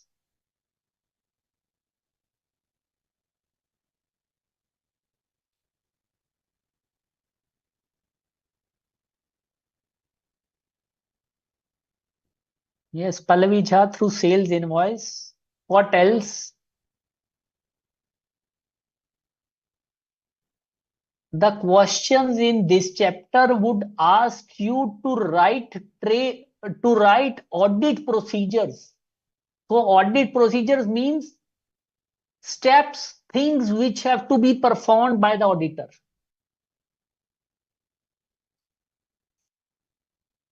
Yes, Pallavi, confirm from debtors. That is correct, relevant point.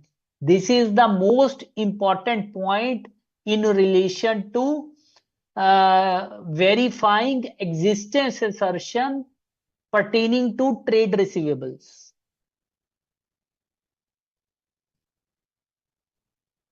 So you can make more points out of this. You need not write specifically about SA 505 here. You have to write these things generally.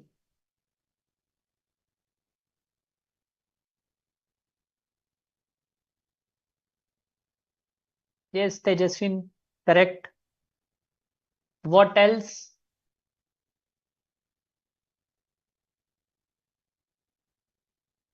Now we are talking just about existence assertion, that the trade receivables which are appearing in the balance sheet, in fact, whether they exist, it means whether they are genuine or not. So how would an auditor verify this aspect? Which audit procedures he is going to perform?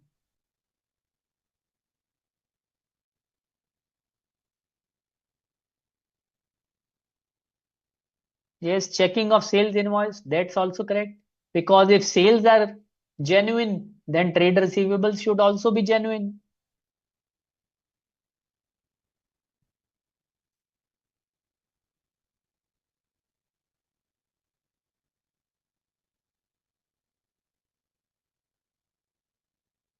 Yes, what else? What else could be the audit procedures?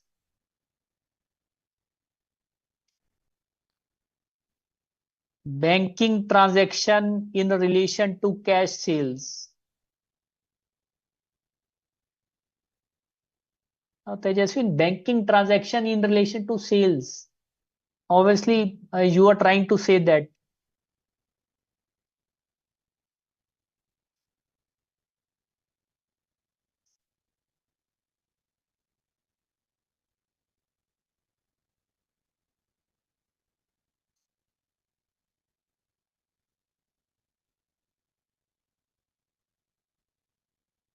Yes, Tejaswin, yes. Taxes paid is also a relevant point.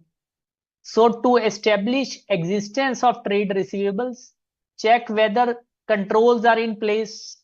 Internal control point, this is general point. Check whether realization is recorded invoice wise or not.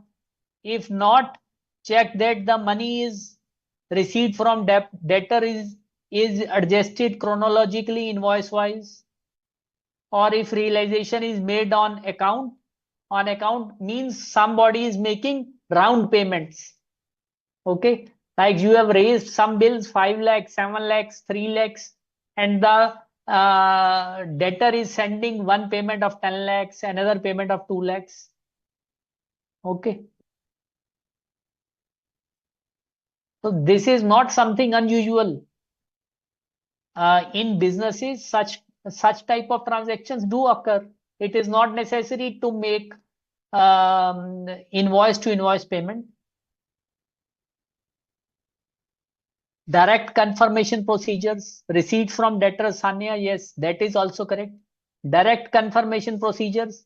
So you can draw your knowledge from SA 505 and write these things generally.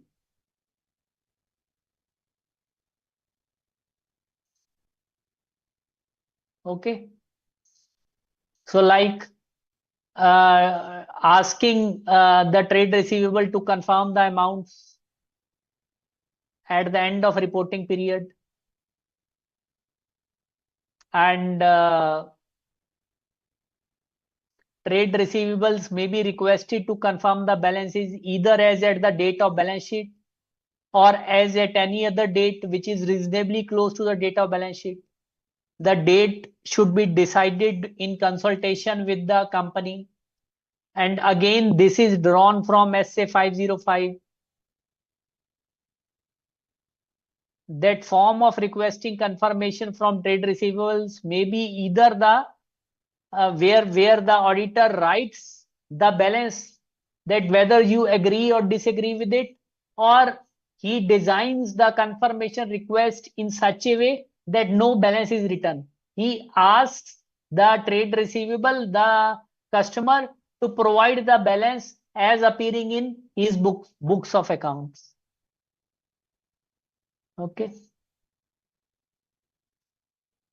And which trade receivables should be selected, should not be disclosed to the company. There should be an element of surprise in it, so that company doesn't know at the beforehand that to which customers this request will be sent.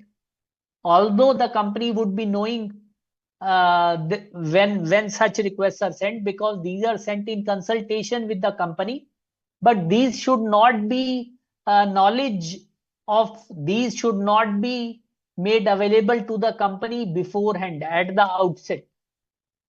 Okay, and review the discrepancies. If no reply has been received, then review the reasons why reply has not been received, whether the address is incorrect, or it can lead to the possibility of frauds, that the trade receivable may be fake or non-existent?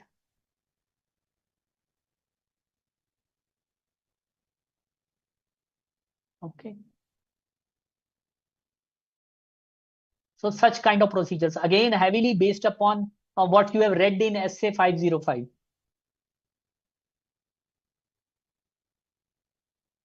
And completeness. Yes, guys. How would an auditor verify that all trade receivables which were required to be included have been included?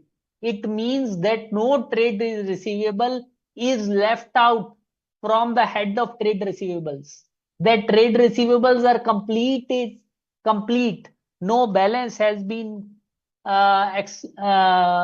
excluded.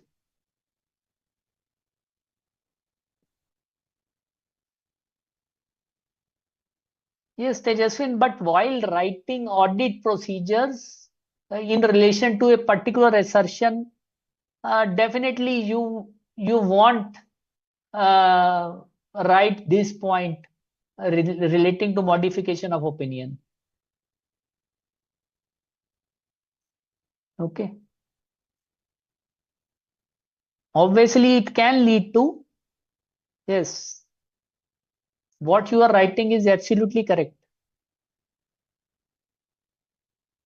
So for testing completeness assertion in relation to trade receivables, so the first and foremost thing is that the auditor would verify the invoices issued during last few days.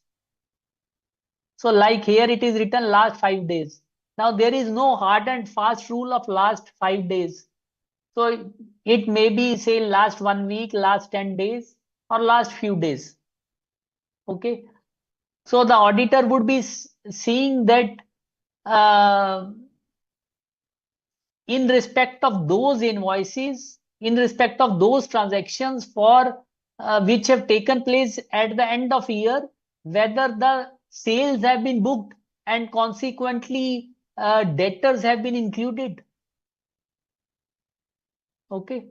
So he would be seeing whether this is not the case that um, that the goods have been dispatched and these are not lying with the company, but the invoice has not been raised. Otherwise, the sales and consequently debtors would be understated.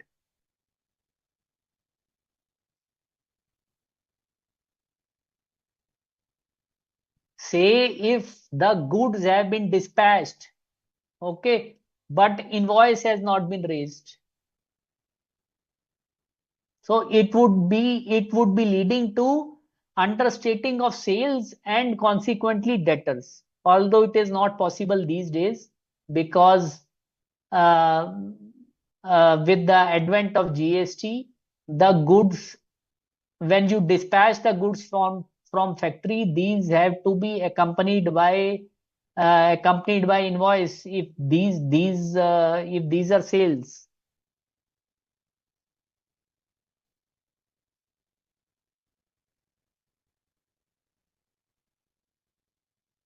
Yes, Bhavna, I am talking about trade receivable balances, that no trade receivable is left out. So the point is that no sales which should be recorded in the relevant period has been left out, because if some sales has been left out, then only trade receivables in relation to it is also left out, because there is a double entry system of accounting.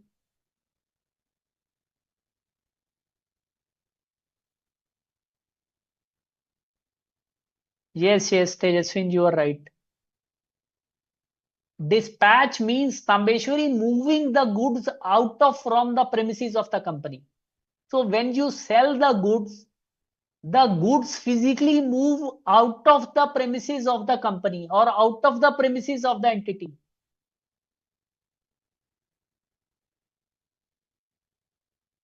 So this is the meaning of dispatch. Dispatch means sending out. It is, You have not to understand it like dispatching a letter. It means sending out.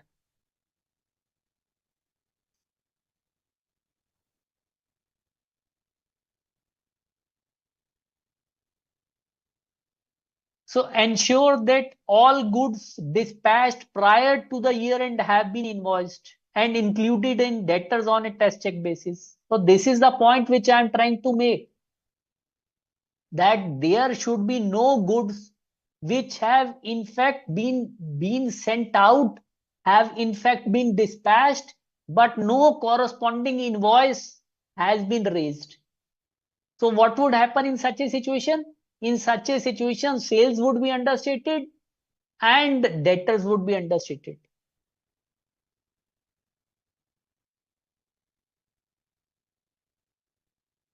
And ensure that no goods dispatched after the year end have been invoiced, because it would lead to overstatement of debtors.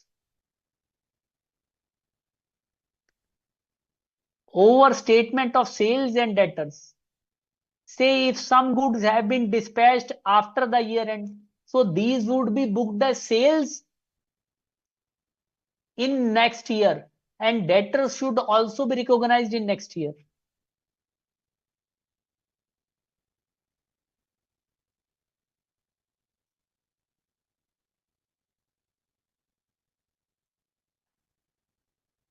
Yes, guys, clear?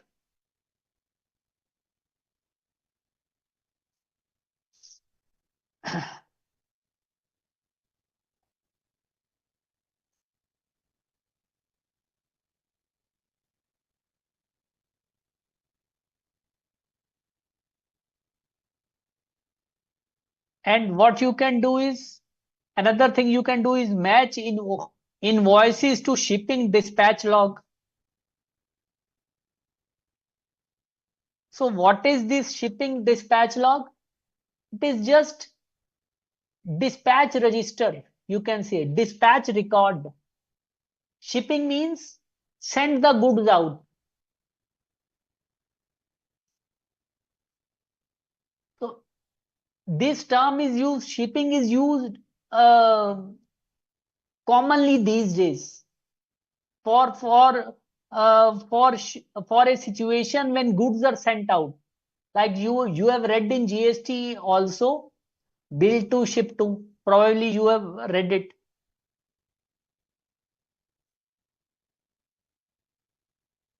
So shipping means just, it has not to be understood in literal sense that goods have been sent by ship.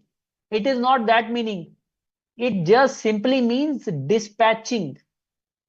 So you say you would be seeing the dispatched goods, and see if you would be seeing the dispatch records, and you would be test checking whether invoices have been raised in relation to dispatched goods.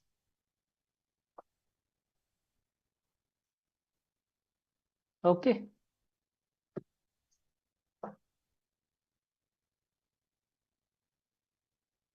So similar point, students reviewing the credit notes. And what would an auditor do, students, to verify valuation assertion? Yes, you know this. What what would an auditor do to verify valuation assertion? Now we are talking about valuation.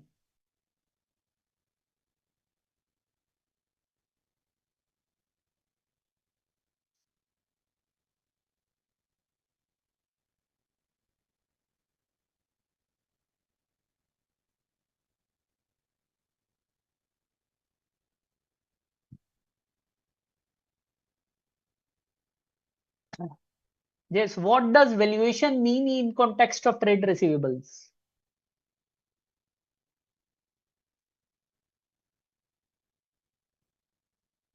Yes, anyone?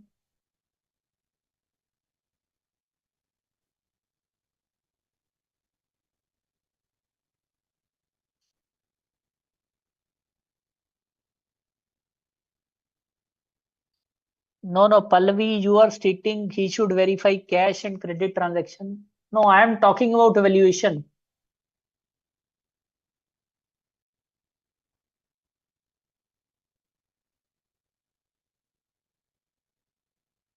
Valuation means that the amount of balance which is appearing as trade receivable in financial statements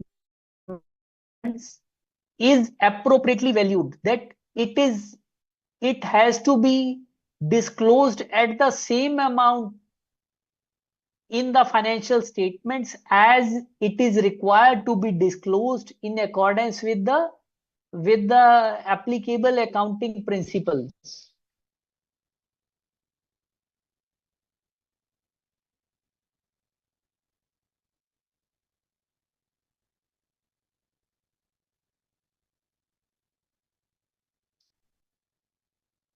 So valuation, one of the fundamental things in valuations is to to see the aging report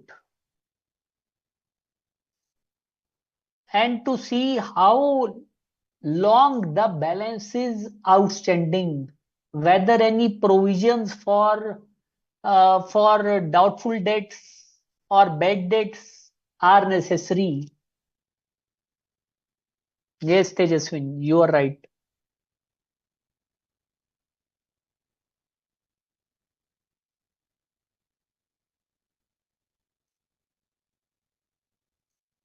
So say if I sent a confirmation request to a trade receivable, say in my books the balance is 5 lakhs and the other party also confirms to me that in his books also the balance is 5 lakhs.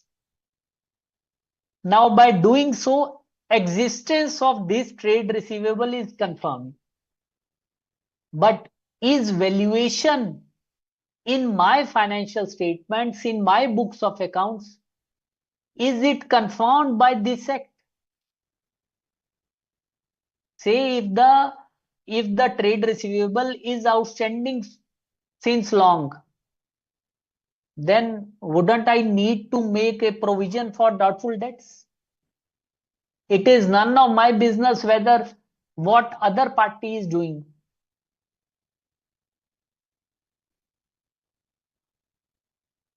No, Bhavna, word is not aging report. It is aging report.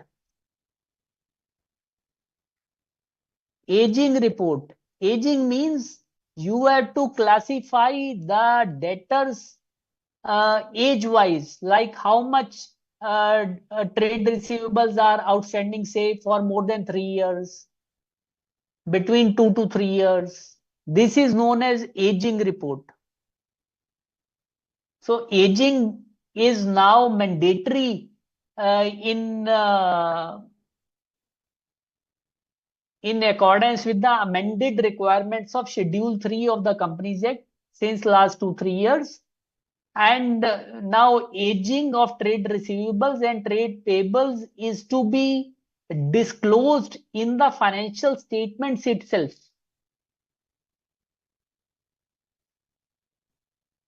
We will be coming to that. So all these procedures relate to this aspect. Review the process followed by the company to derive an allowance for doubtful accounts. Like what is the system prevailing in the company? How bad and doubtful accounts are in first place arrived at?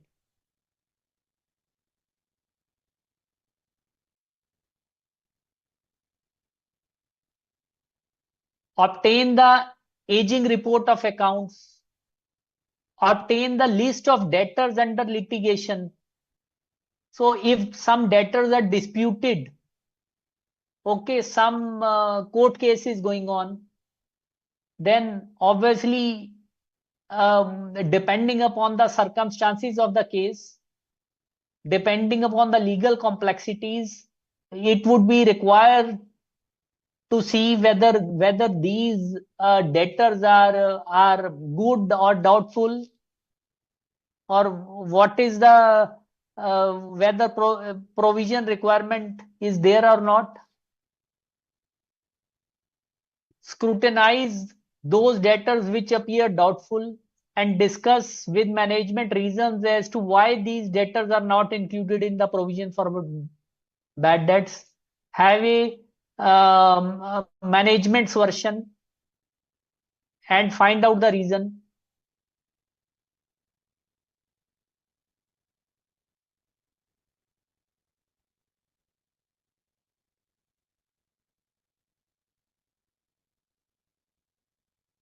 Yes, Tejaswin, you are writing correctly. So similar points. And required disclosure for trade receivables. So this is what I was talking about, trade receivables aging schedule. Now this, when you would be doing schedule 3,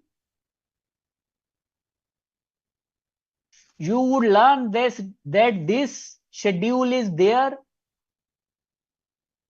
which is required to be disclosed mandatorily. Yes, Kiran Kumarji, you can ask just now after few minutes when all of you would be unmuted. Yes, Tejaswin, Karo. Karo is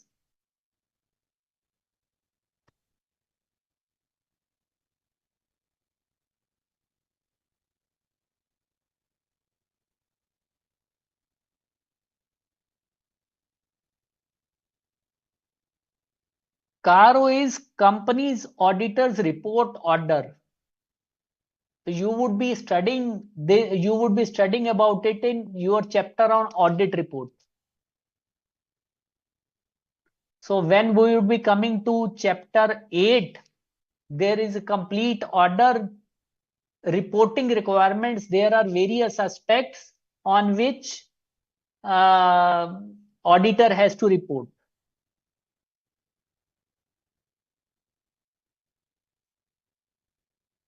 Yes, Kiran Kumarji, you are stating any payment received to be adjusted invoice wise, then only aging report possible.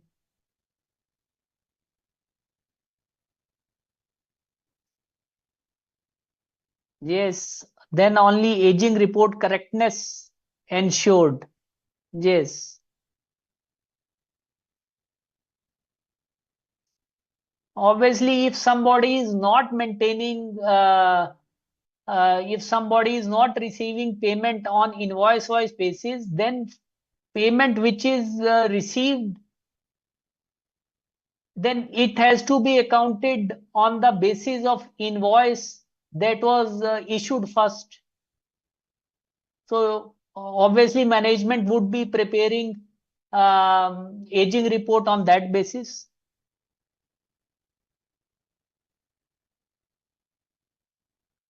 So trade receivables aging schedule.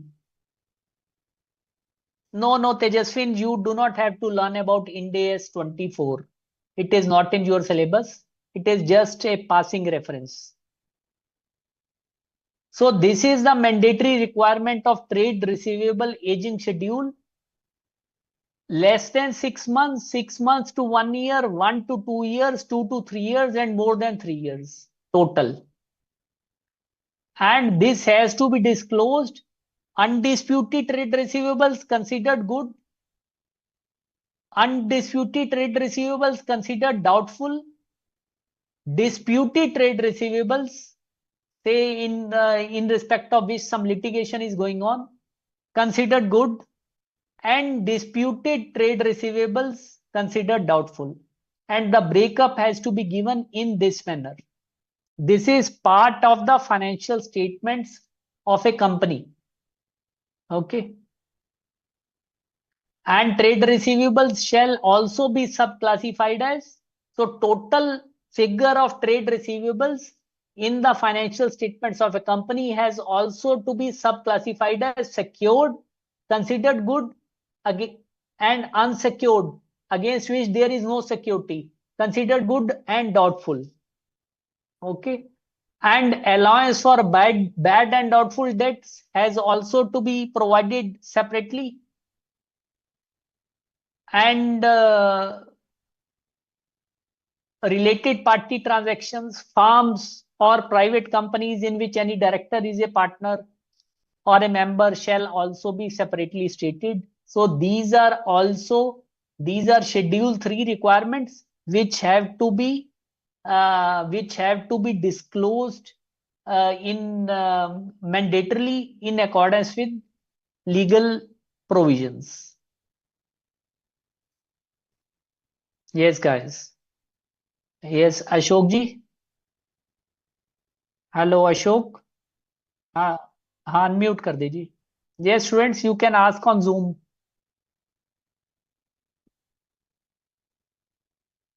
Yes, any queries you can ask on Zoom, students. Yes, Hardik. Sir, Uh, like any, first of all, sir, good evening, sir. And good sir, evening. can please tell some insights about Caro, like some passing insights? Yes. Look, in Caro, the statutory auditor has to make reporting on certain specific matters, like whether the company has conducted physical verification of inventories at reasonable intervals during the year, whether the company is maintaining proper records in respect of property, plant, and equipment, whether the company is regular in depositing statutory dues. So there are different clauses in Caro. We shall study each and every clause one by one when we shall come to chapter number 8. The whole of this order falls in your syllabus under chapter 8. Yes, Hardik. Okay, sir. Thank you, Yes. sir. Okay.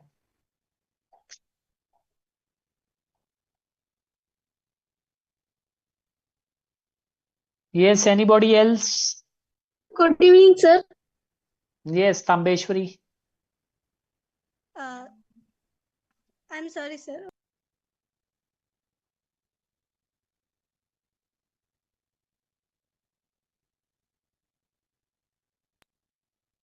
Yes, sir. Yeah, in this case, balance sheet caption comprises asset, liability, equity, balance in completeness is third party on behalf. I don't understand, sir. What you are saying? In Third party completeness in a balance sheet is concept. okay, let me come to the point. You can tell me the page number? Yes, sir. 5.8. 5.8. Yes, sir.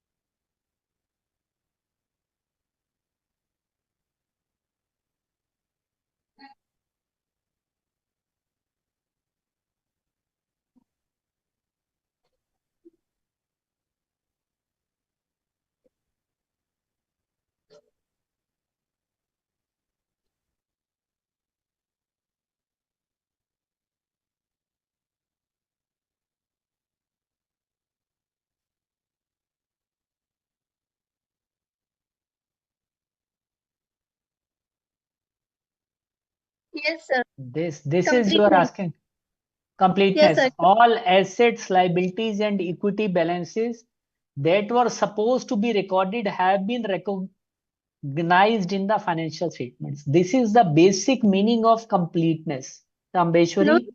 Hindi. This is I understand. Yes. Not is remaining in this balance sheet. But sir, I ask you the example in this consignee and consigner of the third party with behalf. Yes. Inventories you are asking? Yes, sir. Yes, sir. Say it is written here that any inventory held by a third party on behalf of the entity has been included as part of the inventory balances. जैसे मैंने आपको बताया था, जैसे आप example लो, आप एक shirt बनाने वाली कंपनी हो, ठीक है, आपने कुछ गुड्स जो हैं आपने भेज दिए, फैब्रिक भेज दिए, जो कि अभी पूरी शर्ट नहीं बनी, किसी काम के लिए किसी जॉब वर्कर के पास, तो वो स्टॉक किसका है? ये सांबेश्वरी, शर्ट बनाने वाली कंपनी का, सर। बनाने वाली कंपनी का स्टॉक है ना, तो वो किसकी बुक्स में आना चाहिए? वो कंपनी की बुक में आना कंपनी की चाहिए। बुक्स में आना चाहिए। इसलिए ये ऑडिटर ये देख रहा है कि वो जो स्टॉक है वो जो फिजिकली उस कंपनी की प्रेमिसेस में नहीं पड़ा लेकिन किसी और के पास पड़ा है, वो भी इंक्लूड हो गया है उसकी बैलेंस शीट की फिगर में। तो इन्वेंट्री कंप्लीट है, मतलब जो इन्वेंट्री रिकॉर्ड होनी चाहिए थी वो रिकॉर्ड हो गई है, ठीक है।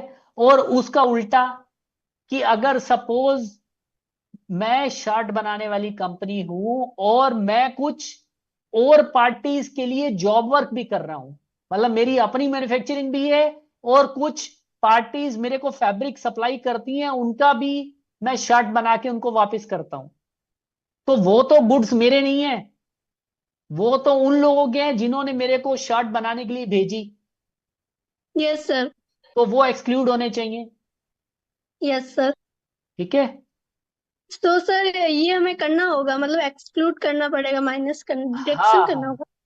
अगर वो कंपनी ऐसा काम कर रही है, अगर वो कंपनी दूसरों के बिहाफ पे जॉब वर्क कर रही है, मतलब उसकी जॉब वर्क उसकी statement of profit and loss में एक इनकम आइटम है, समझ गए? So, yes, sir. So, sir, in this case, consignor is a third company.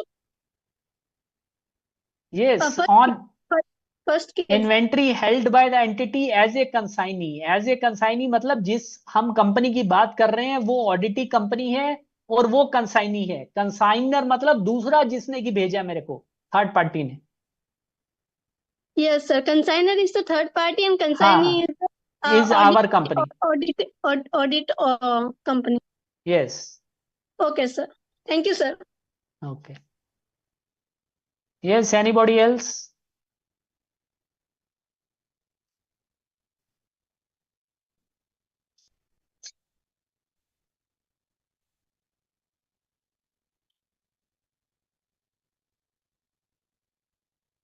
Yes, any other query?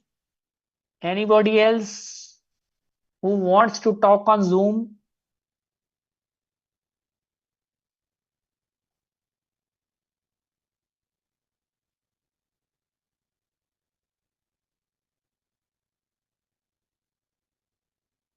Yes, Tanya Garg. Yes, Tanya. Yes, Tanya, you can ask. You are unmuted.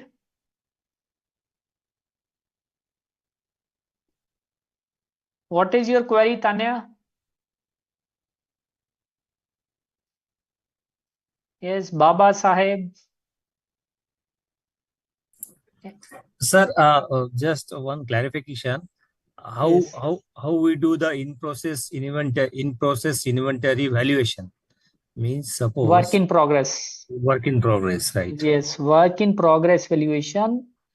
The auditor would be seeing that how the management is arriving at quantities of work in progress at the first stage.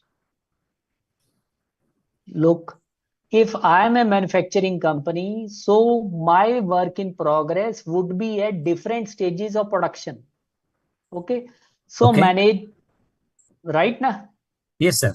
Agree. So the management would have devised a process where it would be arriving at quantities for various stages of production in relation to work in process. Say there are four processes involved in in converting raw material to finished goods. So some goods would be lying in process 1 stage, some would be at process 2 stage, some at 3 and 4.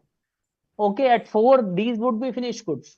Okay, so what is the quantity of inventories lying there, and what is included in those costs? So obviously at process 1, say direct cost elements would be lesser, because it would only be including basic raw material cost and some element of, say, labor cost or power and fuel cost. But at the second stage of process, this amount would be more. So the auditor would be seeing how the management is ascertaining such elements of cost and whether this valuation is proper or not. Okay. Yes, sir. But here management has to figure out the the process and is the value addition. Yes, because always remember that preparation of financial statements and every aspect of it is primary responsibility of management. It is not of auditor. Auditor simply verifies or evaluates. But if it is a small company, they have not figured out the validation in between the process. Then how that auditor will ascertain? But obviously it has to be done by the management. The auditor can't make a valuation himself. No, So that is right. But it is against the basic principles. Now, what happens practically in a small setup, that is altogether a different game. Okay. Okay, understood, sir. Thank you. Sir, Yes. sir, in case of we are checking the work in progress evaluation, sir, will we see the job card reports as well, which are prepared by the cost department of a company? Yes, why not? This is also a correct procedure. Okay, sir. Yes. Sir, it is a part of internal control process only. Yes, you can write. Any relevant point you can write. Okay, sir. Yes. Yes, Bhavna. Good evening sir. Yes, Bhavna. Sir ये occurrences वाला point repeat कर दीजिए। Occurrences वाला किस में, मतलब transactions के लिए या अकाउंट बैलेंस के लिए या दोनों के लिए? सर दोनों के लिए। अक्रेंस का ये मतलब है,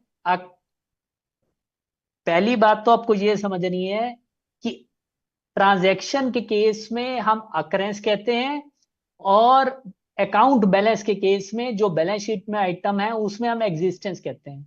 मतलब दोनों का सेम है। अगर मैं कहता हूं कि ये ट्रेड बैलेंस जेन्युइन है, तो इसका मतलब मैं ये कहना चाह रहा हूं कि क्या ये ट्रेड बैलेंस इनफैक्ट एग्जिस्ट करता है। उसको हम टेक्निकल लैंग्वेज में ऑडिटिंग की वर्ड एग्जिस्टेंस कहते हैं। और अगर मैं कहता हूं कि ये सेल ट्रांजैक्शन हुई है या नहीं, तो हम उसको अकरेंस कहते हैं। Clear? Okay sir. Yes.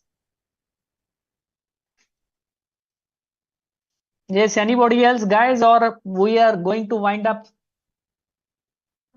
Sir, Yes, Kambeshwari. Yes. Yes, sir, can you tell us one again cutoff?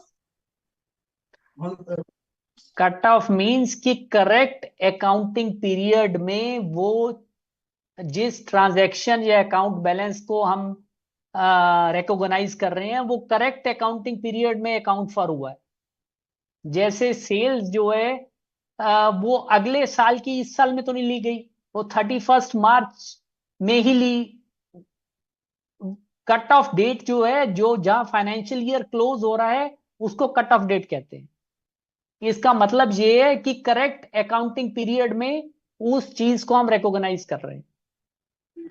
Okay sir, मतलब जिस ईयर का है उसी ईयर के अंदर हमें कट ऑफ करना है। Yes yes sir, got it. Okay guys, so we'll see you again on day after tomorrow on 7th to learn about some more asset items. So till then, have a good time, guys. Thank you, guys. Thank you, students.